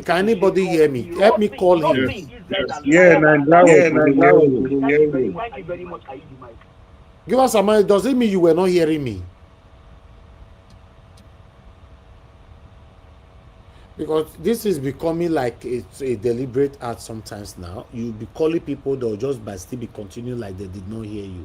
Thank you, Madam Rita. Please talk to us. You have only 1 minute because it's late to call now. Good evening. Yes, because it's late. Yeah. Thank you, ma'am. Yes, well, my friend Moreni, thank you so much. I was listening to what you were saying, and regarding what's happening in Osun State. Can somebody tell me why at this point that Governor Adeleke of Osun State is still supporting Tinubu for president? He's in a court party. He's trying to play a sympathetic game now, using his nephew of coming online to feel like, oh, they're intimidating them. But can you tell me, Governor Adeleke, why you are still supporting the man from Bodilon for second term? Why are you doing that? If it's not tribalism or whatever it is that they've signed, in fact, if I look at the body language, even of the Davido and the governor, they don't even sound like they're in charge. Why can you not be in charge when you're the chief security officer? I just don't understand. There's something there, and he's trying to play soft pedal. But if you are truly a governor, you take charge of your state, and you tell your people, listen, no voting in 2027. Stay it out, Governor Adeleke, because Nigeria is not for the faint-hearted. Anybody who wants to join Nigerian politics to be president or to be governor is not for the faint-hearted. Now, if Adeleke is behaving, because that's what I see, he's behaving like he's not the chief security officer of the state. That's how he's behaving. So it's annoying. It is annoying me. And so for some reason, I really don't feel sorry for him.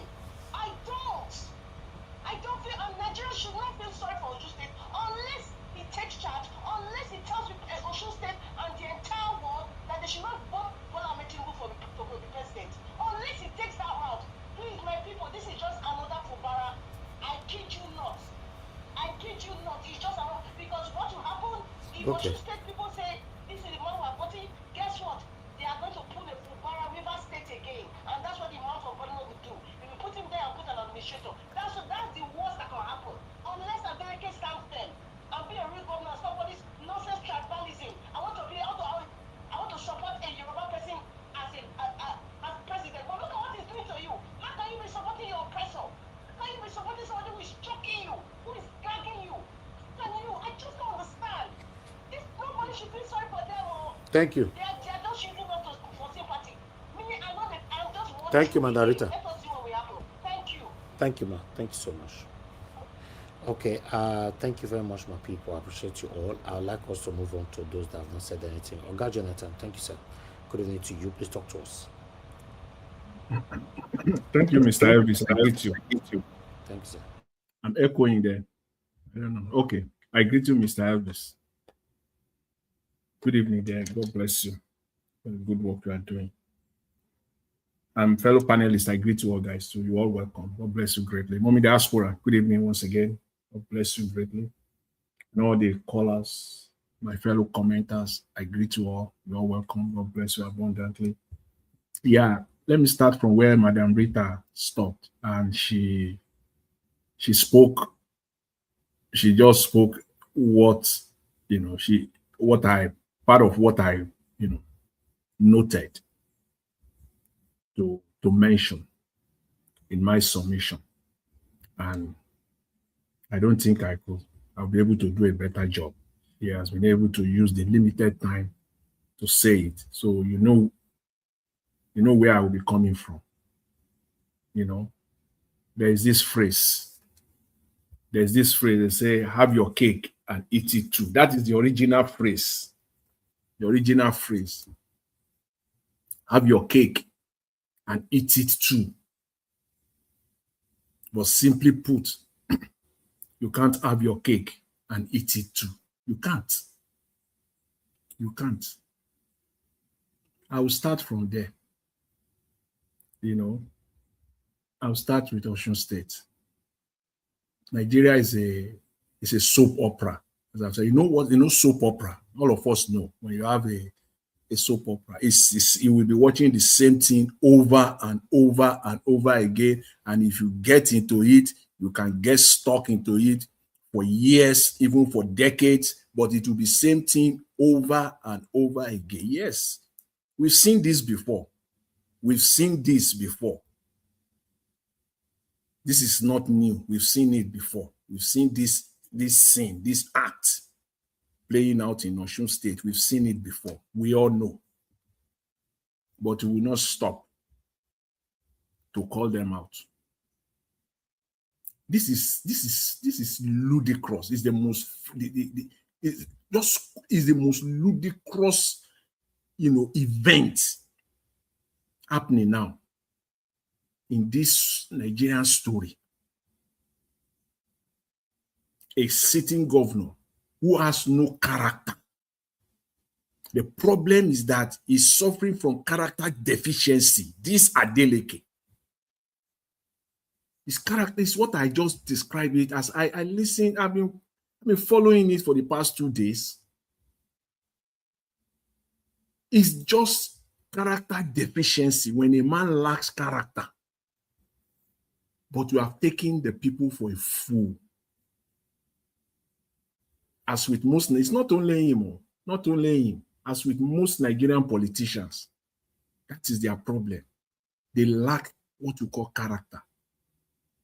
It's a big problem. How could you, in one breath, say you are supporting Tinubu, and now you are crying?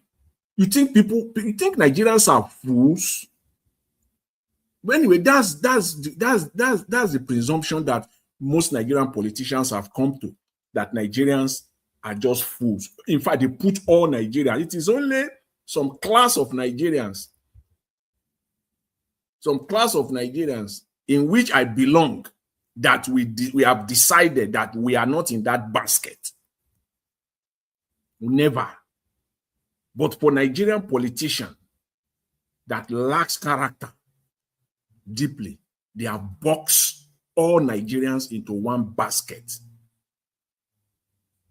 as fools, as just fools. And within their political camp too, they also class themselves. They categorize themselves. There are fools amongst them. Tinubu is their master. He sees them as fools. He's using them. They are all useful idiots, useful tools in the hands of Tinubu, like this Osun State governor. Because you cannot in one breath be supporting Tinubu, and in another breath you are saying that Tinubu is spying you. In all the statements that you are giving in the last 2 days, nothing about you denouncing Tinubu. You're only playing to the gallery, taking people for a ride. You want to eat your cake and have it too. It's not possible. It's not possible. So, Madam Rita, thank you. You said it, what I wanted, what I really, really want to say. I don't pity Governor Adeleke. For where? I'm not in that basket of fools. I'm amongst the Nigerians that have refused never to be boxed in that basket of fools. Because of that, I cannot pity you. For what? How? How? For what? When I have my brain intact. If you like, cry. It is, you are only doing it for your own selfish goal, selfish end. Not for anybody. Not even for the people or the ordinary people of Osun State. After all, your master, Tinubu, have said it. All is fear in politics. It is politics. So take it now. All is fear. All is fear in politics. So the account of a state could be frozen 10 days or thereabout to election. All is fear. Your account could be frozen. It's politics. What are you crying for? You want to gaslight the people to come out and be crying after you or for you? No, it's not going to happen. All is fear in politics. That is your master. That is your master. That's what your master said, and he's playing it for you. So you want people to be crying. All is fear. Oti doju and saying. Yes, Oti doju and saying. We are now there now. May his soul rest in peace. Power Adebanjo. He said it exactly. You see that line? When Tinubu said it, he knows Tinubu is that man. Power Adebanjo. He knows Tinubu. In fact, I don't want to refer to him in the past tense.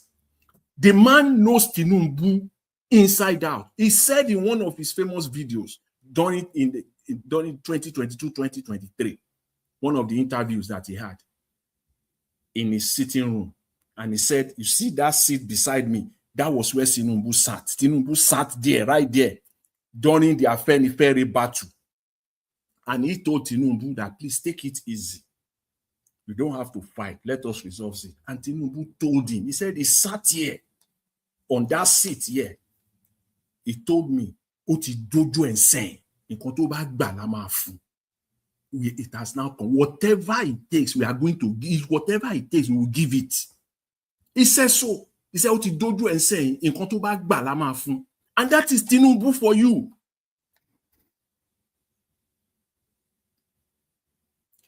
When Tinubu is around people that are not on his side, that confront him, that is his language. It comes out violently. Look, if you can play the video, Tinubu with the bishops, because all the bishops there they did not agree with him, and he saw their countenance. He saw their demeanor. He know that these people are not for me. They are not there. They are here to tell me the truth, and you see the truth, Tinubu. That's why he said, all is fear in politics. Oti dojo and saying. And when you say Oti dojo and saying, it means that anything goes. So the governor of Osun State, please, as my sister will also say, enter house. Enter what? Enter house. We are not fools. All is fear in politics. Your account could be frozen. Days to election is all politics. You agree with it. You have ate your cake. You can't have it again. It's gone. You cannot have two things at the same time. It's gone. If you know you are a man of character, you will come out, denounce Tinubu, denounce this crooked government. But I triple dare you. I triple dare you, Governor Adeleke. All is fair in politics. Okpe Oloku enter Osun State. Days to election. And come there and be saying, the supporters saying that we are going to remove a sitting governor. All is fear in politics. You see? Someone who is not even a governor came to your state. You say you don't want to see him there again. You cannot guarantee his security, but you have the audacity to enter another state and be shouting that you are there to remove the sitting governor, even though it is not you. Your body language says this all. That's why your supporters are chanting it. All is fear in politics. It is not only when it is on your side, you'll be crying foul. Don't worry. Don't worry, Okweolo is coming. It will be the same thing. All is fear in politics. That's what we have to do in 2027, Nigerians. All is fear. You have to give it to them. They are ready. Just mark that language. All is fear, which means anything goes. No hold back. Anything goes in 2027. And they are ready for it. So don't let us box all of us, Nigerians, all of you Nigerians, box you into one basket as fools that they can come anytime and press the button, whichever one that suits them. At any point in time, they will press that button. Adeleke is pressing the button now. He wants everyone now to be crying for him. He wants people literally to come and fight and fight for him. Nobody is going to do that for you, Adeleke, in Osun State. Nobody. I say so. 15th is here. If you want to do it, you will lead it. Your nephew, David, we also lead. You will be out on Saturday. This Saturday, the one after this one. He will also, the one after this. He will also come out. Yes. Let your nephew also, he will, on that day of election, want to see him. Let him roll his sleeves, wear his t-shirt, come out on the street. Then we know we are. Let us see you now on election day, on the street of Oshogbo, Davido. Let us see you. Yes. Then I will know that you are a man. On the 15th of August, 2026, if you are on the street of Oshogbo, polling unit to polling you with your people, that you are ready to fight, Otidoju and saying, then I will know that you are a man.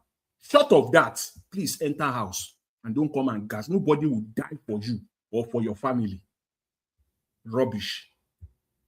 You are supporting Tinubu, and Tinubu is now after you, and you are crying out. How? Does it make sense? Man, these people, they just think that Nigerians are the same. Anyway, let me leave it there for now. There's nothing to say anymore for now. Thank you very much, Mr. Elvis. I really appreciate it. Thanks.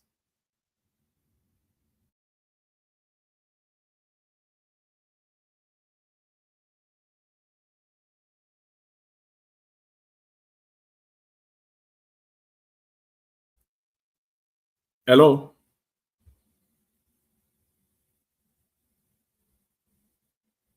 Yeah. Yeah. Are you there?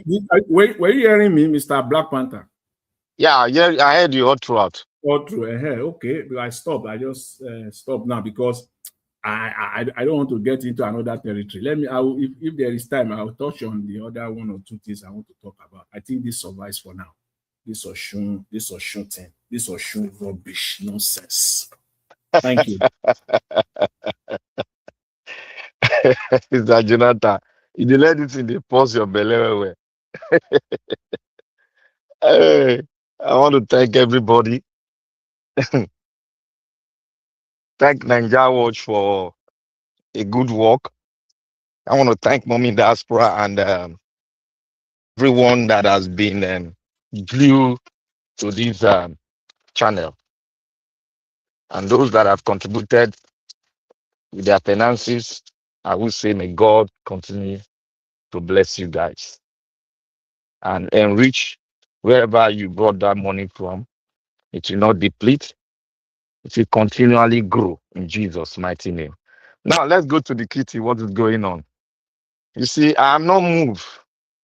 Neither am I touched by what is happening in Osun State. Because in my own observation, I'll say something. What is happening is not new.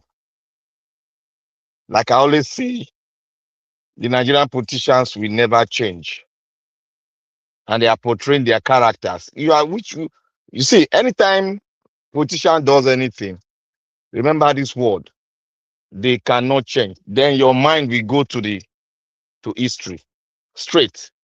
Then you pinpoint and pull out the example of what they are doing now. Let me refer your mind back to the Edo State election, where the former governor, um, the PDP man that came from APC to PDP, that beat what's his name? Yeah, the former governor before Pueblo came in. The name, I don't like putting all those wicked people's name in my head. So he wanted to come back, but there was some resistance from the Godfather. Then what happened? He now moved from his former party to another party, which is PDP. Then which of the government PDP will supervise his coming back as a governor? Then they now went and they now assigned the Rivers State Governor Wike, who is very good in that terrain, in that field. Is very good. When you tell him to come and supervise, it's very good. You play a big role. Now he came in there. What make the governor then to win? There was a press briefing from Rivers State Governor then Wike, and people were in support of the governor then. We wanted him to come back because of the useless insurgent from the Godfather. Then what happened? He won. Now in Osun State, the people are with the governor. Me personally, I like the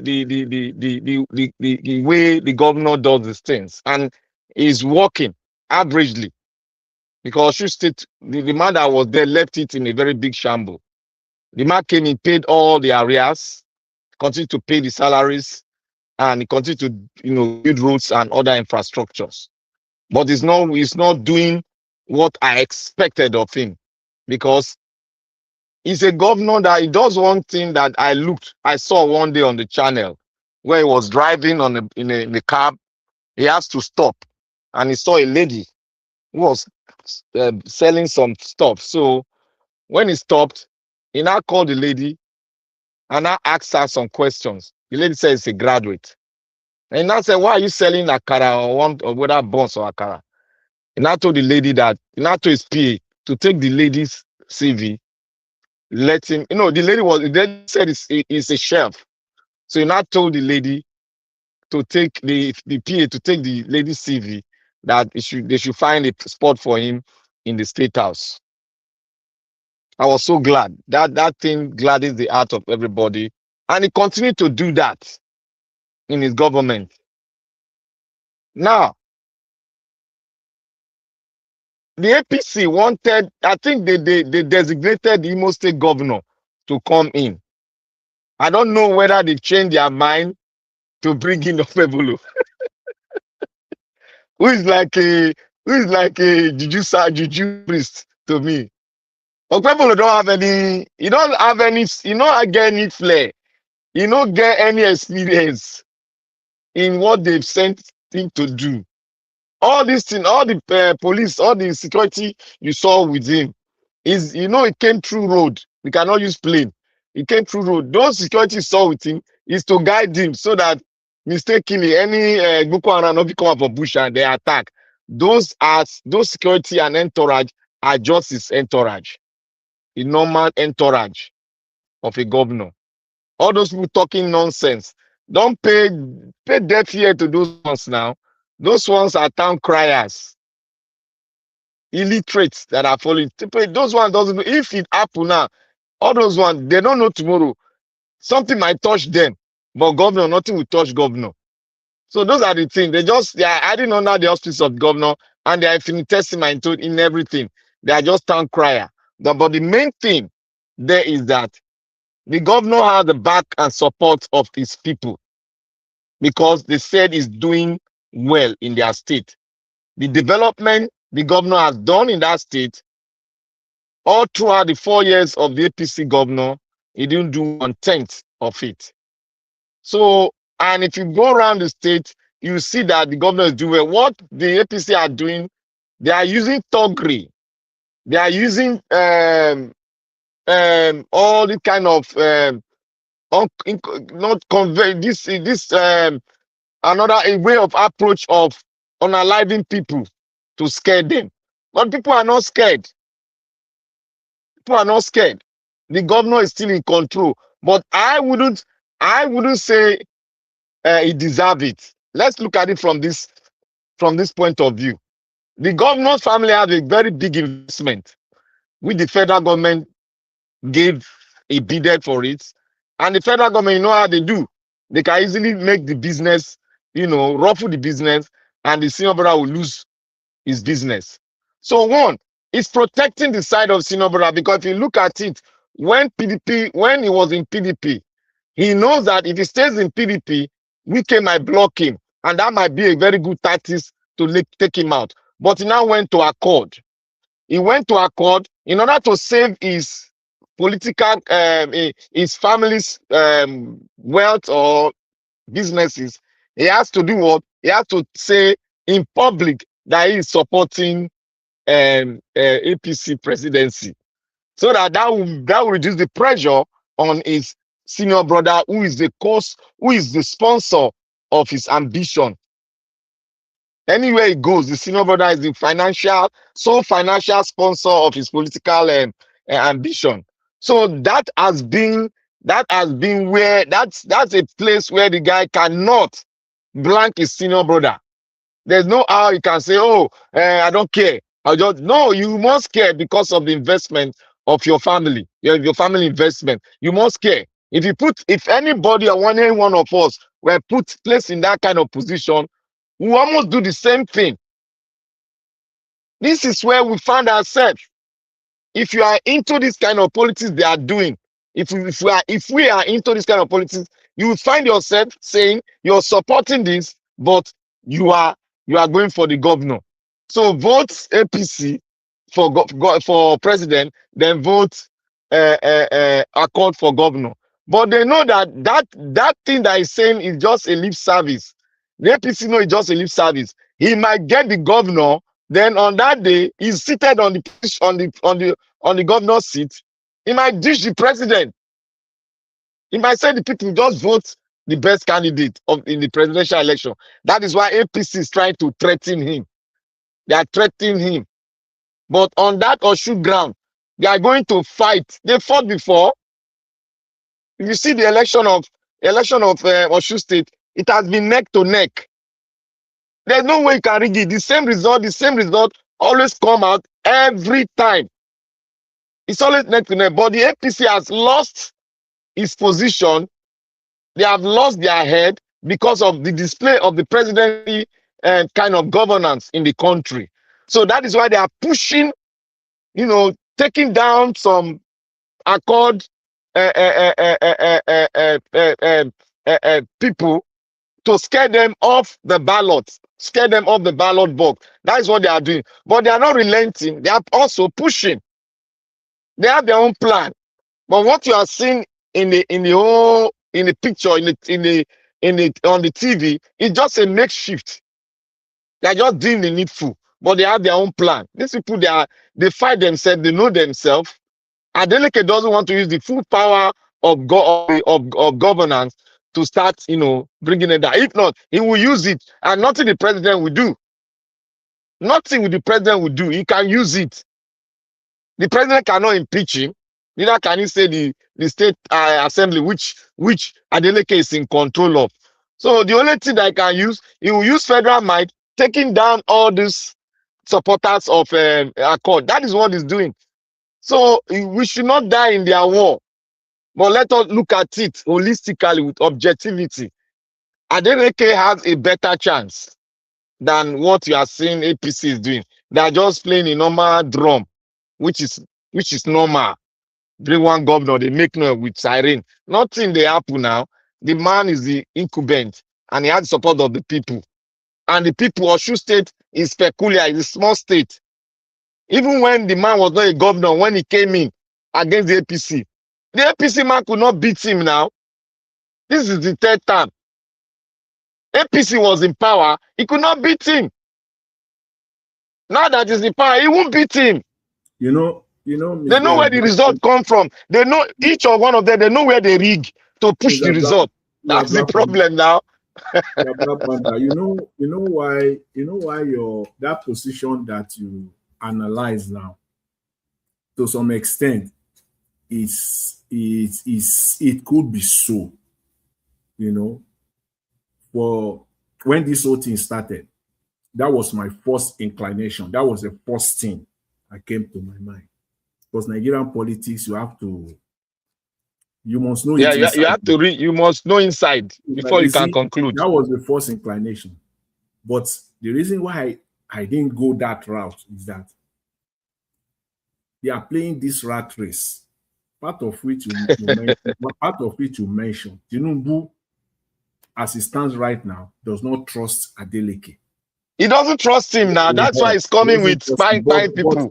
But if Adeleke and his family, if they truly know, this is where I draw the line, that if truly they know that this is the game that Tinubu is playing on them, and that also the Adeleke family does not want to cause any tussle because it's protecting I understand that they are protecting the Davido's father. It's Davido's business. Yes. Right? Business, yes. But here is the thing.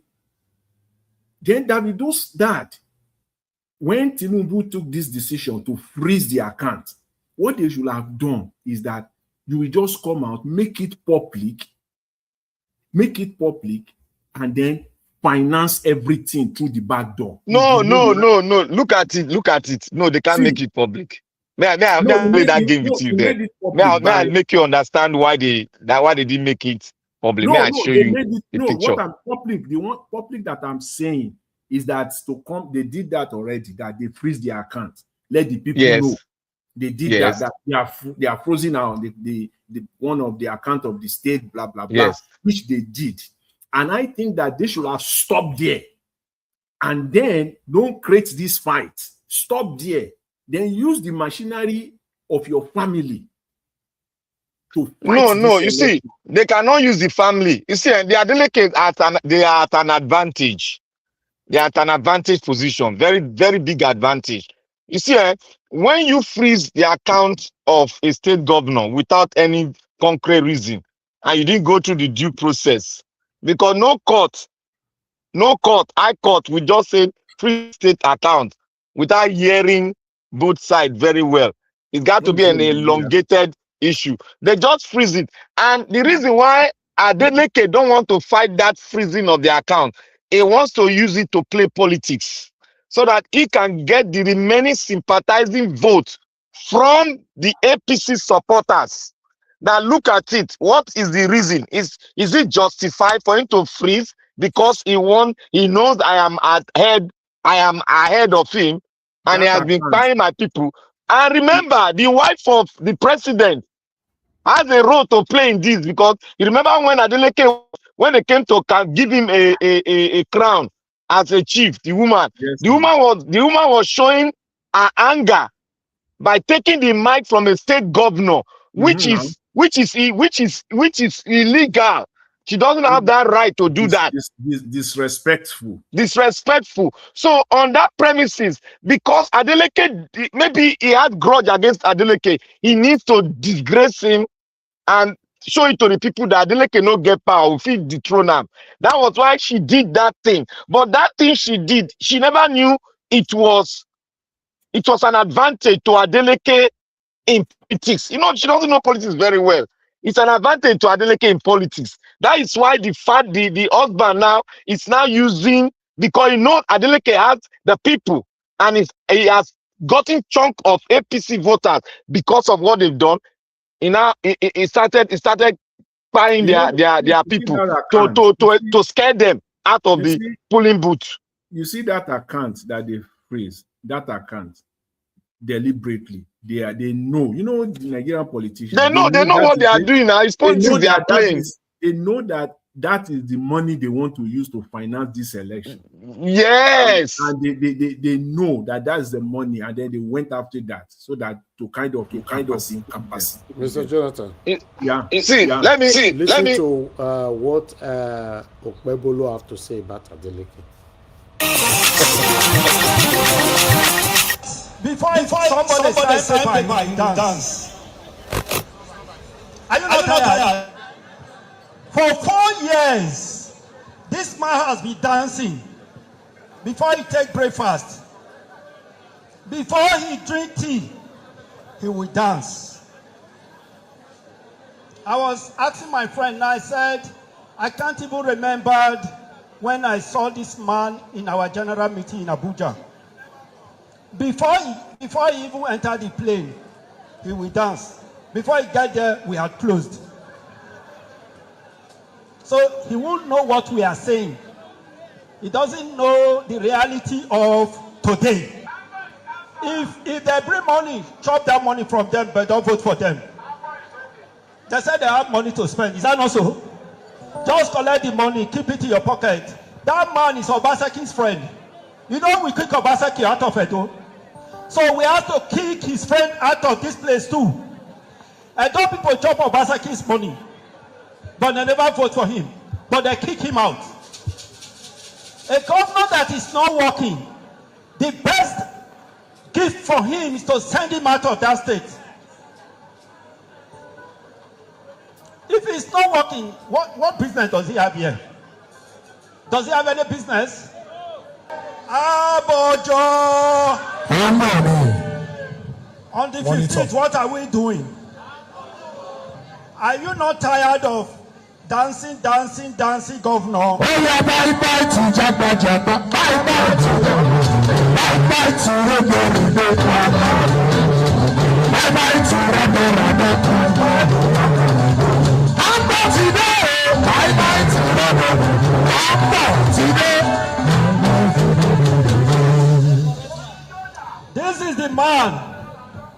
This is the man that stands for development of this state.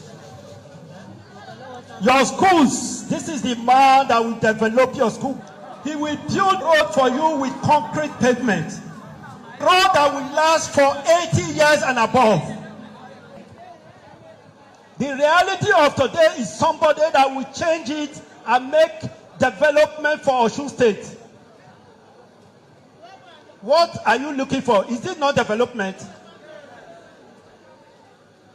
Somebody that will bring about prosperity to this land. That is the person we need. And that person is humble. Let me tell you something.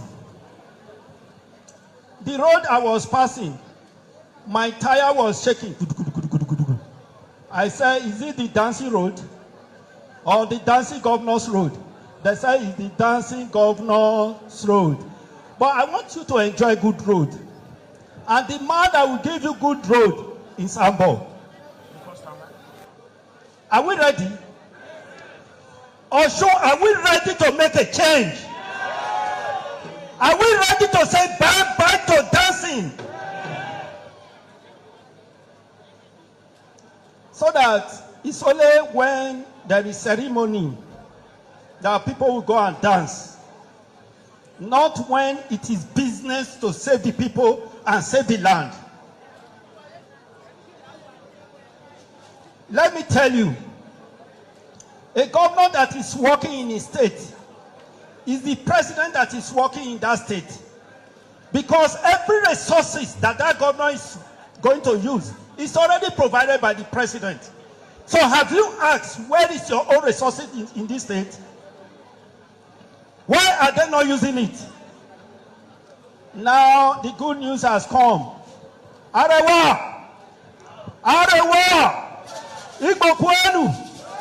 My brother said, "Do Kogi, let us get serious and make sure that this man is out of that place." There is no time to joke. There is no time to waste.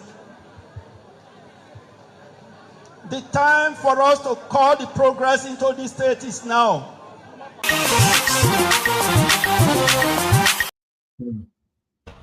Mr. Elvis. It's Ibis. You It's know what? You know what's going to happen? Between now and election day, many governors will storm Osun State like this. And you listen to Okpeolo for about 5-7 minutes. Look at what he was saying. Nothing about governance. He was just talking about dancing. You can't. What is it that their own candidate is bringing? See the kind of politics that we play in Nigeria. Nothing. Oga Jonathan. Yes. They don't look. If we want to even talk on this issue, it's talking. You know, when somebody lack education, like what he was saying, say build a road of concrete that lasts for 80 years, is something wrong with him. So he's an illiterate. That is why he's talking like an illiterate. He's trying to juxtapose the governor Obaseki process with his own process, which he rigged. He rigged it. So now you want to juxtapose it and link it to Osun State. That is a dancing governor that doesn't. What does dancing got to do with what the man has done on ground? No be prosperity wants and to bring if you got to look at Osun State, let us look at internal generated revenue.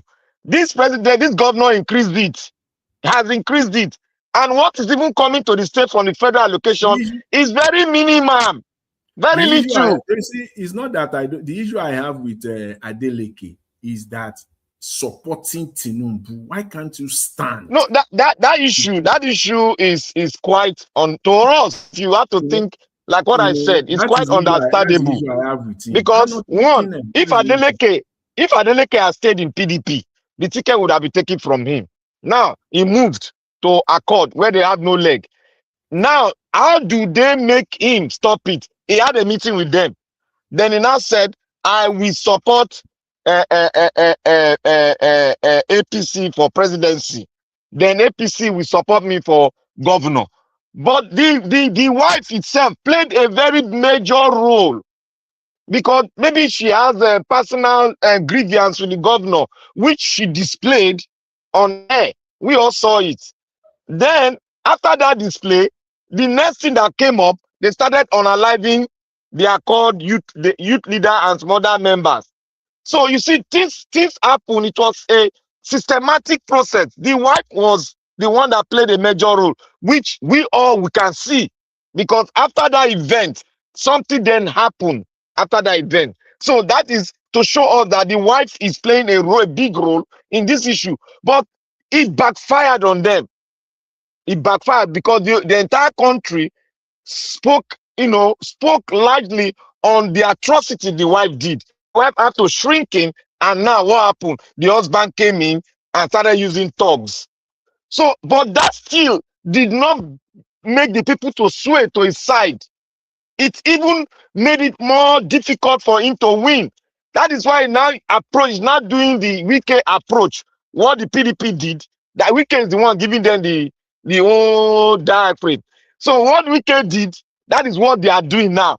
And they now sent Okpebolo and no sabi politics, where be like a juju priest. They now send him there. He was talking garbage.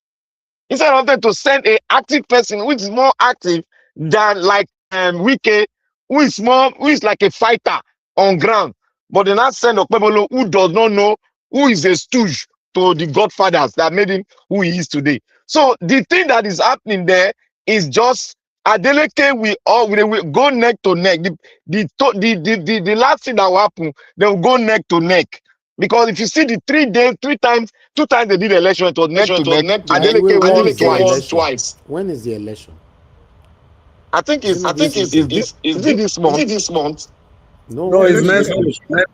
Next month. Next Saturday. Next Saturday. Okay, good. Okay. See, you go see the result now. The thing is that Black Panther. The thing is that you see what is happening in Osun State today. I think Adeleke is just a child of circumstance. in the sense that, look, it was Oyetola Tinubu's only known cousin that was the governor of the state. And remember, Buhari and his people, they never supported Tinubu. Otherwise, his brother would have been returned as governor for the second term. Yes, you are right. That point is Yeah. very valid. Yeah. Adeleke harassed his brother. You remember when Oyetola was going to go to court, Tinubu told him, make him not worry. He should just be patient. He should wait for 4 years. And they sent Oyetola to become a minister, waiting for 4 years. But unfortunately, because of new exigencies, they had to bring in another person to contest with Adeleke. Now, remember also in the presidential election, Adeleke supported Atiku. Of course, he has to because he was a PDP person. You have said, Black Panther, several times that people like Tinubu, people involved in his line of business, they know they forgive somebody. And everybody go and watch the movie, Queen of the South. You see their full glory. They know they forgive and they know they forget. So Tinubu will pay Adeleke back, irrespective of. See, when Tinubu said all is fair in politics, they are going to unleash it in Osun State. Because See, what are the let me guarantees cut you that? short there. Yeah. Let me cut you there. Tinubu has done this twice. Tinubu has done has fought Adeleke twice indirectly through his brother. He didn't succeed. They always Yeah, go but neck to neck. Adeleke will win. yeah, He has tried it yeah, those, twice. no, those twice, Black Panther. You understand the dynamics are quite different now, completely different now. In the sense that Tinubu has a do or die election that is coming, and Osun State, as one of the states in the southwest, is a state that Tinubu will never ever gamble with. And again, you know, in Nigeria, it is the taste of the pudding is in the eating. Now, if Tinubu loses Osun again, how are they going to campaign? So they want to use Osun to make a statement. Remember when Tinubu's brother lost the last time, you know what the social media was saying? They were all saying that one bat is down, bat is down, bat is down. You know, so Tinubu will want to avoid that kind of embarrassment again for the second time. That was actually what also happened in Edo State. That was why for Obaseki, it was time to pay back. Remember the popular slogan, I don't know the Lagos and everything. And another sin Obaseki committed against Tinubu was that Obaseki supported Atiku also. And to the camp of Tinubu, they see Atiku as a very special person in this election. It's not as if they are afraid that Atiku will win the election. They know that They don't hate him. Oh. They don't hate no, him. no, Oh. no, no, no, no, no, no, It's far just from him. politics. No, no, no. Yeah, it's just the dynamics. They know that His Excellency Peter Obi is their nightmare, is the person that they know they ought to be afraid of. But Atiku can make their battle to be more fierce, as in Atiku can increase the uphill task that they had to do in order to surmount His Excellency Peter Obi. And Adeleke is in a plump position to give Osun State to Atiku. So Osun State is one of the states from the southwest, and is a state that Tinubu will never tour with, and is a state that Tinubu will use to tell the world all these things where they say Tinubu do this one, do this one. So Osun State is an opportunity to test his popularity amongst the people. And popularity Yes. simply picks whoever wins the election, even though if it Yes, is free, Chris, even though I it is agree. not fair. I agree with So they that want to analysis. they want to use Osun State to make a statement. That was why I said the dancing governor is in a very, very precarious situation. Yes. So for I agree whatever with it that. is, I agree with that analysis. the I only agree with thing that he ought analysis. to do, the only thing he ought to do is for him to stand for the path of justice, so that even if he loses, he's gonna lose honorably. But this is why you can't be supporting Tinubu in the day, supporting another. You can't be a pastor in the day and a thief in the night. You See, must have to take a stand. I got Chris. I've explained that portion. There's not, if you are in that position and you are in the league of Nigerian politicians, you will do the same thing. Because there's a lot behind the scene that we don't know. We are just picking the light that shows to us so that we know the reason why he's doing it. He's doing it because of his senior brother, the family investment. Because the brother is involved in energy business. Energy business is running the billions of dollars. He's building Yeah, another energy plant now. So his they brother don't want anything actually, that will obstruct the energy plant that his brother is building again. So his because he took brother, a lot of loans. Davido's father, I think he has invested over 3 billion US dollars. Remember when his brother was giving Thanksgiving in Yeah, his church yeah, in the US, in your country, when he was giving Thanksgiving, and he told his yeah. church members the amount of funds. As at then, he told them he has invested over 2 point something billion, and many more still on the way. Many So more if still you on the way. put That means, everything, yeah. So if you so what put I'm trying everything, to, okay. I can hear you. Continue, Black So Panther. what I'm trying to put forward is that this thing is, Adeleke is in a very good stand. Look, let us not be, I know Tinubu is a voracious person. Then let us not play down the role of the people. Even if you want to rig, you still need the people to substantiate your rigging to an extent. And you need suppression. You need to suppress the people to make it more look like it's origin is he didn't rig the election. So what Tinubu is trying to do, he knows that Tinubu himself he has a 50, he's looking at 50-50 chance. He's looking at 50 chance because he knows the history, the pattern of voting in that state. And what Tinubu wants to do, if he eventually rig that state, he's not going to allow them to vote. He's going to write it. Because if Yeah, you allow the Black people to Panther. vote, he will never win in Osun State. Exactly. Because See, their Black result Panther. is neck to neck Yeah, all the the time. point you don't make, the point you made now, it's even far from neck to neck. If they allow a fair and fair election, or a seemingly fair and fair election, the dancing governor will win every time. Remember, even the election he lost to Tinubu's brother in the first time before he went to the US to go and do law diploma or whatever. As election was going on, the dancing governor Adeleke was already winning the election. But Osibajo, now remember now during the campaign, Osibajo go share trader money. As crooked as Osibajo is, he go share trader money and he disrupt the dynamics.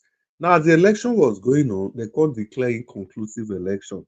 Now, there was this senator, what's be name again, that was implicated in Bola Ige's Omishore, Iyola Omishore. Now, Omishore was in another political party. So what the Tinubu and the vice president then, what they did was to beg Omishore so that Omishore would join camp with the APC. So it was that way they were able to defeat Adeleke in the rerun. Because then they had just 10,000 votes remaining.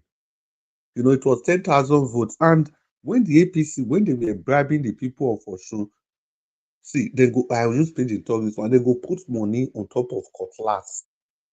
They made them That's to what swear on top of that cutlass because they showed it now just now on TV now. yeah, they showed it on now just 10,000 votes. Now we they talk about now. Even though Omishore carry himself go join the APC because it was three gang, the APC, Adeleke, and Omishore, and now they were going for it own. Adeleke was already leading. And in order for the Tinubu brother, that's the APC people, in order for him to defeat Adeleke, they had 10,000 votes remaining. He need to score, I think, as much as 9,000 out of those 10,000. It was a very Chris, technical I just remember election. something. Sorry. Tinubu, in his mind, he wants to win Osun State election. If he doesn't win it, he's going to fail in the West. Now, Let me give statements you now. It is let sick. me give you It let me is give you one thing I just remembered now. You know the first statement. governor of Osun State, that guy, what's his name? That Muslim guy, the first governor of Arigbeshola, Osun State. Arigbeshola, Raul. Rauf is sweet. Atiku. Rauf Yeah, is with Atiku. And Rauf, if exactly. Rauf come into Osun State, Tinubu no get space to breathe. That's Because it will be exactly the problem. two against one. The governor, That's Arigbesola, Atiku, bam, they go close the gap for him. So that's he's going to have exactly a the big problem. problem in Osun State. Even if he win, the only thing that will save him is for him to write the result. If you say they go do rigging and lie, those go they go No, rig no, out with no. them. See, no matter what it is, They go the rig out worst with case, them. the Because they're worst two case against scenario, one. no matter how the people will stand for Osun, unless they go, I don't know how they want to do it, unless they go You go, do you know, say they're difficult because the Arigbesola consortia. get faction of the state. Then the That's governor what can't get they say. big chop of the state. So if Tinubu won't win that Osun state, the only option he has is to write result. Even if At he, the same if time, even if he win am, he go write exactly, result for presidential election. He no fit just exactly. leave and say he want rig am. He no go fit rig on now because na local government by local government. And these No, people they're small and there's a big fight. There's a big fight well for election. You it's know not they be possible. there's a big fight too. Tinubu, Those people they fight too. Tinubu is So not there's one ready thing to I want lose to election. let me dodge out of that one a little bit. Let me go to, you know, a lot of things have been happening. They say Donald Trump wrote a letter to Tinubu talking about security, blah blah blah blah blah. I went to the state house where they release any appraiser done by the president. I even went to so many places which I was able to search and see it, but it wasn't there. So now I not send a sort of message to them.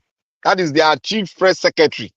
Release the paper with the letter headed with state seal, the presidential state seal of the United States, because it's always there. Release it to the public. Let's see it. Because there's an argument coming out in Washington now among the press and social media. They said it's a lie. They debunk that issue. They debunk it. So that because I saw the debunking, that was when I started researching. The only place where if you look at ChatGPT now, if you go to ChatGPT, ChatGPT will tell you that the State House of Nigeria released a memo.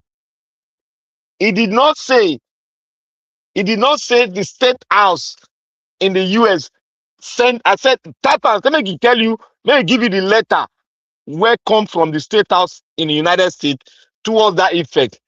It will say, if you find any. So, and if in America, if a letter like that is released in appraisal of anything, anywhere that president, it's always public.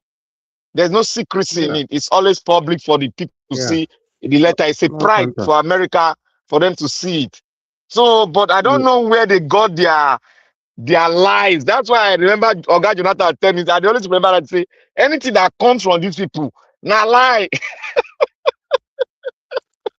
yeah. That was That when I got letter, my signal saying I lie. This is what they do. that letter, like say you day here, the day where they release that. I think Oga Jonathan don't prove say na false. That Not very day, be like false. say they broadcast that Anything, day. nothing come from them. They know nothing. They Anything that I come broadcast. from researched tired to find I out, no see think am. I no, think say nowhere. Oga Jonathan don't scatter on that day, Na scatter on na that day, na press scatter on release. that day. Na press release. Na im dem use. Yeah. Where they pay for the press release. Now Bayo Ononuga and his people do the dirty The game. job. The game. They pay for the press release, pay one of the press release companies in the US. They To put do it that out, nonsense. and immediately press release now like white fire. Immediately you put them out, boom, you go to Everybody go CNN look page, am. you don't dey there. BBC don't carry them. Everybody go now press release now. You think that you think say news organization then be wish? How then they get news? They just sit down for their office, the news they come meet them there. That's all. Except the one They'll go online. They'll see am now. No, they they know they will hide am just for the thing US. just they come. Yeah, that's why You they go go just say come. breaking news. Not be say one reporter did there. The thing just They land. Now somebody just send them through press release. They because don't get them. every press house get designated office in the White House where they see there. They get one or two guys for White House where they get report immediately. Get and go send them to their website straight. So if you say you want, if there's any release from the State House, The first person to see him, and he must come with the seal of the presidency of the United States. Must come with the seal. If you not come with the seal, no say that controversial thing. So And you when know, I research, I don't see. I say I want to see the seal. I went to you know, the government.gov. I didn't see it there. you know they So there. it's You not know there. they. See, you didn't say Donald Trump. You didn't say Donald Trump now fool. See, he go just keep his mouth shut. The day when they press him, he go talk him. He go talk and say, I didn't say so. he go bring him out. They don't know Donald Trump. You know he go to waste their time on that one. you know they fear anybody now. Look at when he went to G, whether not G9 or G10. He read there say, I'm boss. Everybody begin laugh. President sit down more than 10. Oh. He just do they say, I'm the boss. Everybody begin laugh. They don't say Sabi play that kind of joke. You know. So You know if you go, they do. You know Speaker Obi they do when they say he go talk him over and over. He go say there are certain things say he no go want comment or respond to. Now he yes. this letter. White House no go comment on this one. You want ridicule the US government? That's true. That's true. So they'll just say this one, just leave it, let it lie. This is he's supporting a government because they don't get data. Say the government is involved with the terrorists in Nigeria. They are involved. Don't be say that they get that. Carry pen and paper. Then Donald Trump won't carry a mouth. They appraise them. What's not the say United States decent? So you don't get job. Donald Trump, no, the US government don't get job anymore. Now to write letter to the praise Tinubu for his work on insecurity. See, election when they come America now this year, election they come, big election they come. You say the president go appraise a government that has been committing genocide against its people. It ain't gonna happen. They go carry the letter, then go use the letter against him now. They go use it against him. No, American politician. Don't release and say, see what our president do. Upon all the wahala when day, you're going to put another wahala for your head. If they try to come for this war, you know, if you come out, you don't hand over to Israel now. That one day in neck now. You don't get inside one quagmire where you don't know how to come out. You don't know how to come out. Yesterday they released press release was out in the world. They said the deep state has told Donald Trump not to fire, allow Israel to finish the job. It's online now. He don't step down. It's may allow Israel to finish the job. They want to eliminate Iran now. As it is now. If you see Netanyahu, they happy. The thing for that one. See, I don't talk from beginning. I say, see, there is no way out. It is either. See, this thing no day difficult. You know, need. It's not difficult now. This is this. It is either the United States pack their bags, send all their warship back to base, forget it, status quo remain, or they finish Iran. That is it now. That is what you know. They tell and say you don't go and stop, finish it. Go all out. You cannot go all out so that the thing will turn into a full-blown war or anything. Then pack everything. Pack everything and leave. Wait there for Middle East now. Pack all of them, make them come back home, take the shame and fight your deal with it. But that is it. What are they going to do? The only thing now is to manage it through November. That midterm.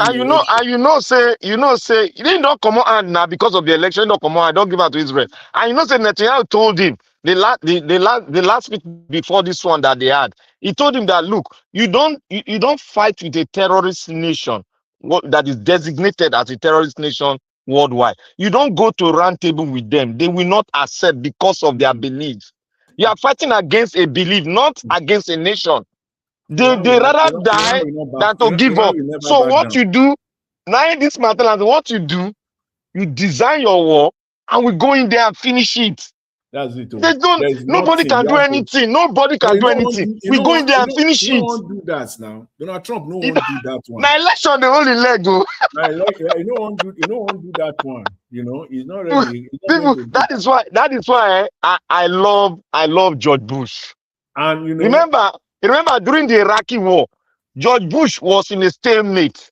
He didn't know what to do until they tell them that, okay, let's draw this map of lie so that we go enter. We just want to enter, finish the job. They draw the map. Oh, you get bomb of mass destruction. They enter, they finish the job. That is how they do the game. Not be say That's the only. you go to Now, negotiate. Negotiate with the other who? part, the thing where they wait, the other, you don't, you see, Donald Trump, he don't, now he carrying his own hand.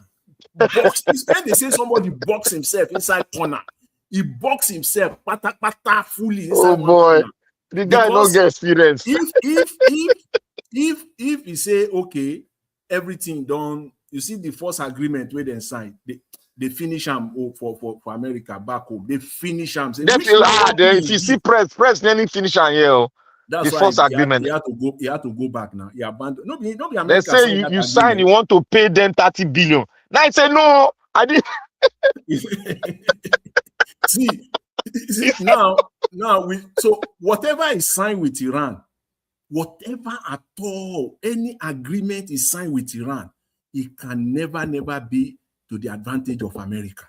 Lie. He not fit sign again now. He know now. He not fit sign. He just they make mad. No, we're gonna sign agreement. Blah blah blah blah blah. He no go sign anything. America they know they give up when it comes to terror. They know they gonna negotiate. That's why they tell people all this negotiation when they do. Now in pocket, he just take and they hold. They take and make money for his family. America do not negotiate with terrorist country. He there for their book now. I don't know why people they take believe. The only thing he can do, like what you said now, he will withdraw and give it to somebody else. Let me tell you this big one.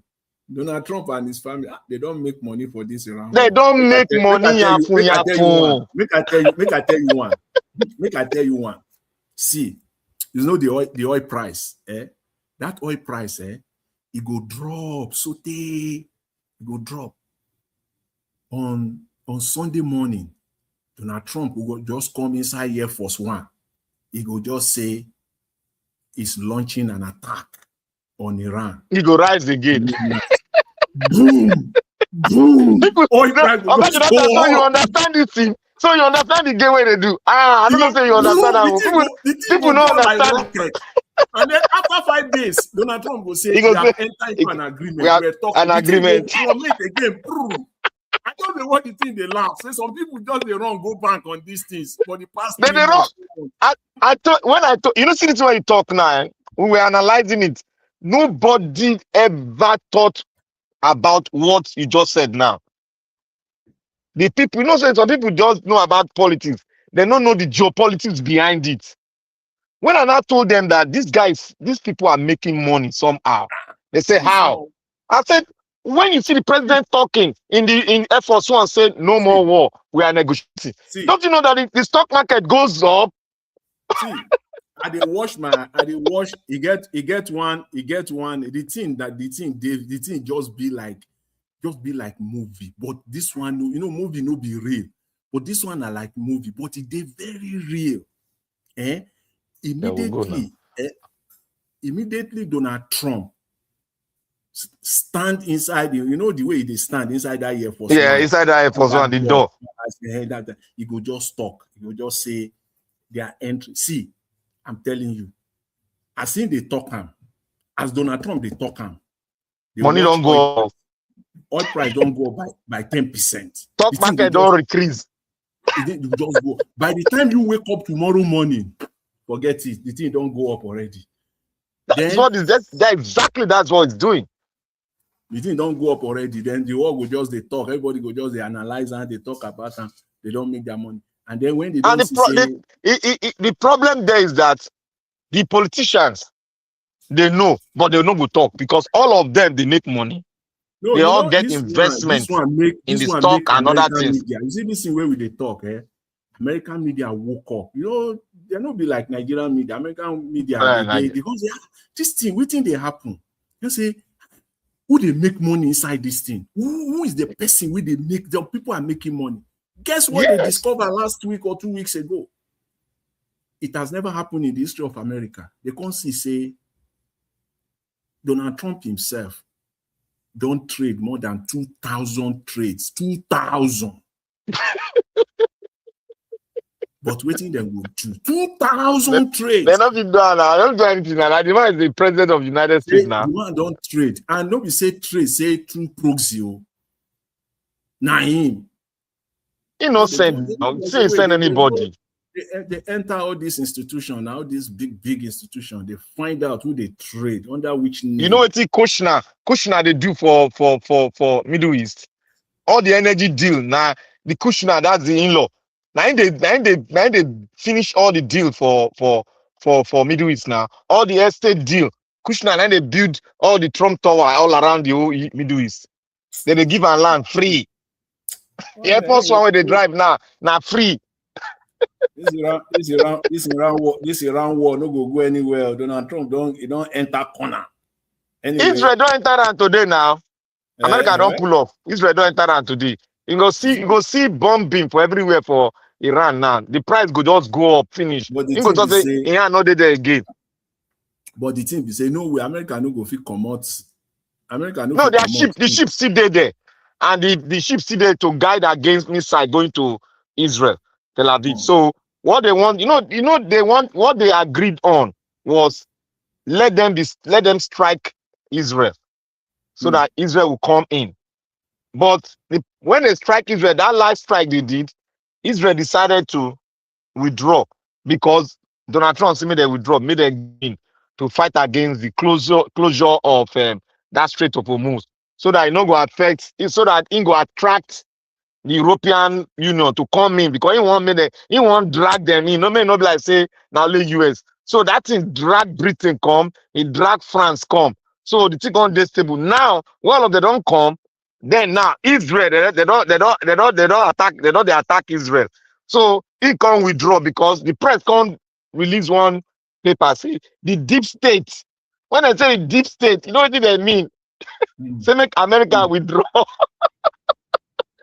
These people are the cartel. Make America withdraw. Now Israel now they don't release memo say they are ready.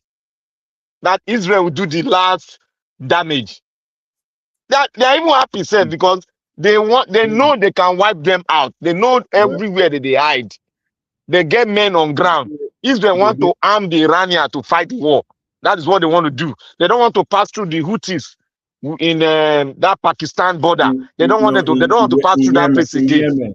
In Yemen, Yemen. They don't want to pass because the last one they brought through Yemen, they took that arm. They didn't give it to the Iranian, so it didn't get to them. Now they want Israel to come in using the secret service to push it in. That's what they are doing now, because this man don't tell them. They tell doctor and say, "Now in dream, he won't wipe these people."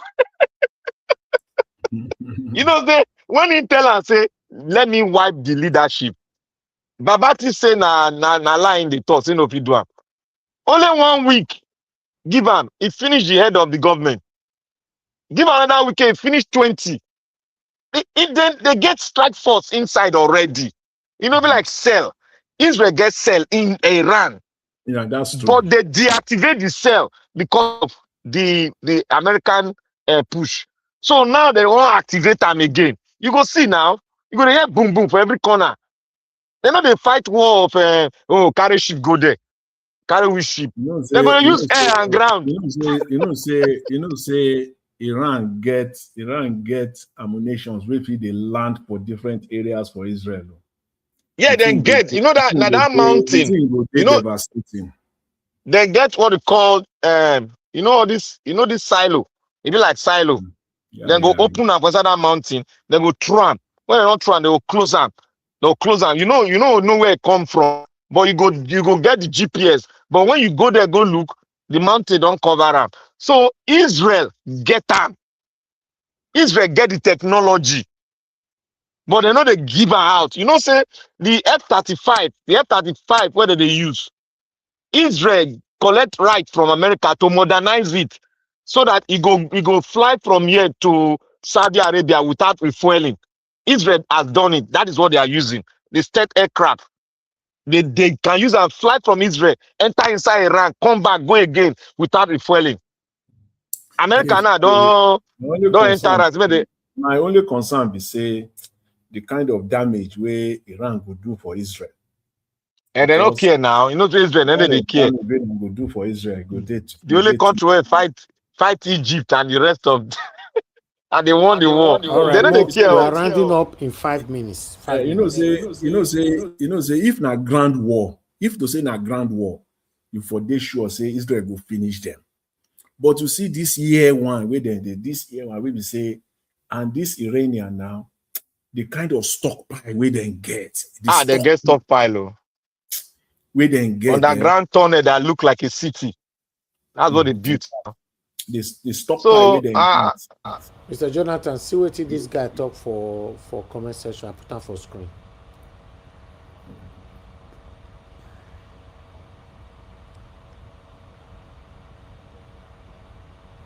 You know, Sam? Yeah. APC they don't do election. You guys are just joking. APC don't win this election. I mean, leave the guy make him managing conscience there. More your liver for lady laugh. More liver for lady laugh. I beg. More liver for I beg. Only the laugh. Oh God, Nigerians. Thank you, Nigerians, for giving us this opportunity. Thank you. More leave the guy may enjoy himself. You know, do well. Thank you. Yeah, thank you very much. Thank you, Mr. Pastor. You're still there with us since. I mean, they enjoyed the panel. Everything was good. Thank you very much, sir. Thank you for staying that long with us. I appreciate that. We are going to do more. The campaign is about to start. Thank you, everyone. Thank you, Mr. Jonathan. Thank you, my brother Black Panther. Thank you, Oga Chris. My brother, I appreciate every one of you for your time with us today. Tomorrow is another day again, or rather later. It's already past 12 here now. Thank you so much, everyone, and every one of you that supported the channel today. I want to say we are grateful. Our blessed lady, Mr. Pansat, Madam Deborah, Sengil Mede, Madam Peggy Modi, Oga Kevin, and Idonoshe. Thank you very much. God bless you all, my people. We are very, very, very, very grateful. And for those of you that liked, that shared, thank you very much. And those of you that engaged the comment section, that called into the show, thank you, everyone. Madam Deborah, Madam Rita, I appreciate you all. Thank you, everyone, right there. My mother for Mommy Diaspora. Thank you very much, Mommy. I appreciate you. Thank you for all that you do daily. Thank you, my brother Abu Azi. I appreciate you all that you do daily. Mother Peggy Modi, thank you very much, ma. I appreciate you always. Mother Eugenia, Mother Stella Masawedo, Mother Mame Bright, Love Maduka, thank you. God bless you all. Dino, thank you. Dino Sarati, thank you. I appreciate you all. Blessed Lady, Madam Emmy, thank you. God bless you all, my people. We've come to the end of the broadcast. Allow us to end the show right now. Endeavor to press on the like, share, and also for those of you playing our video back, also endeavor to make use of the super thanks. Like our videos and help us to share our videos as well. My panelists giving wonderful submissions here. If you don't share or you don't like, you won't take our voices far. I appreciate every one of you, my people. Have a good night and bye for now.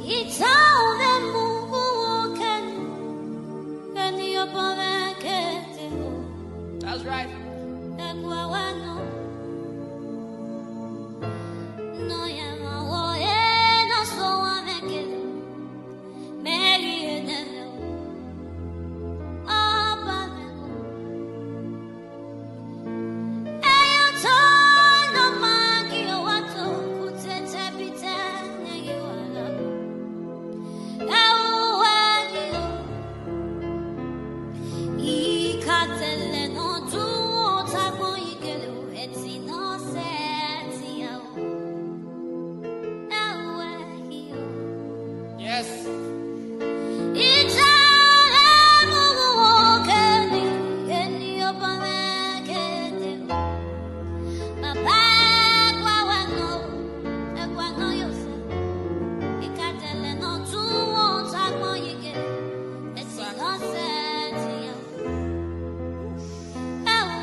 Osa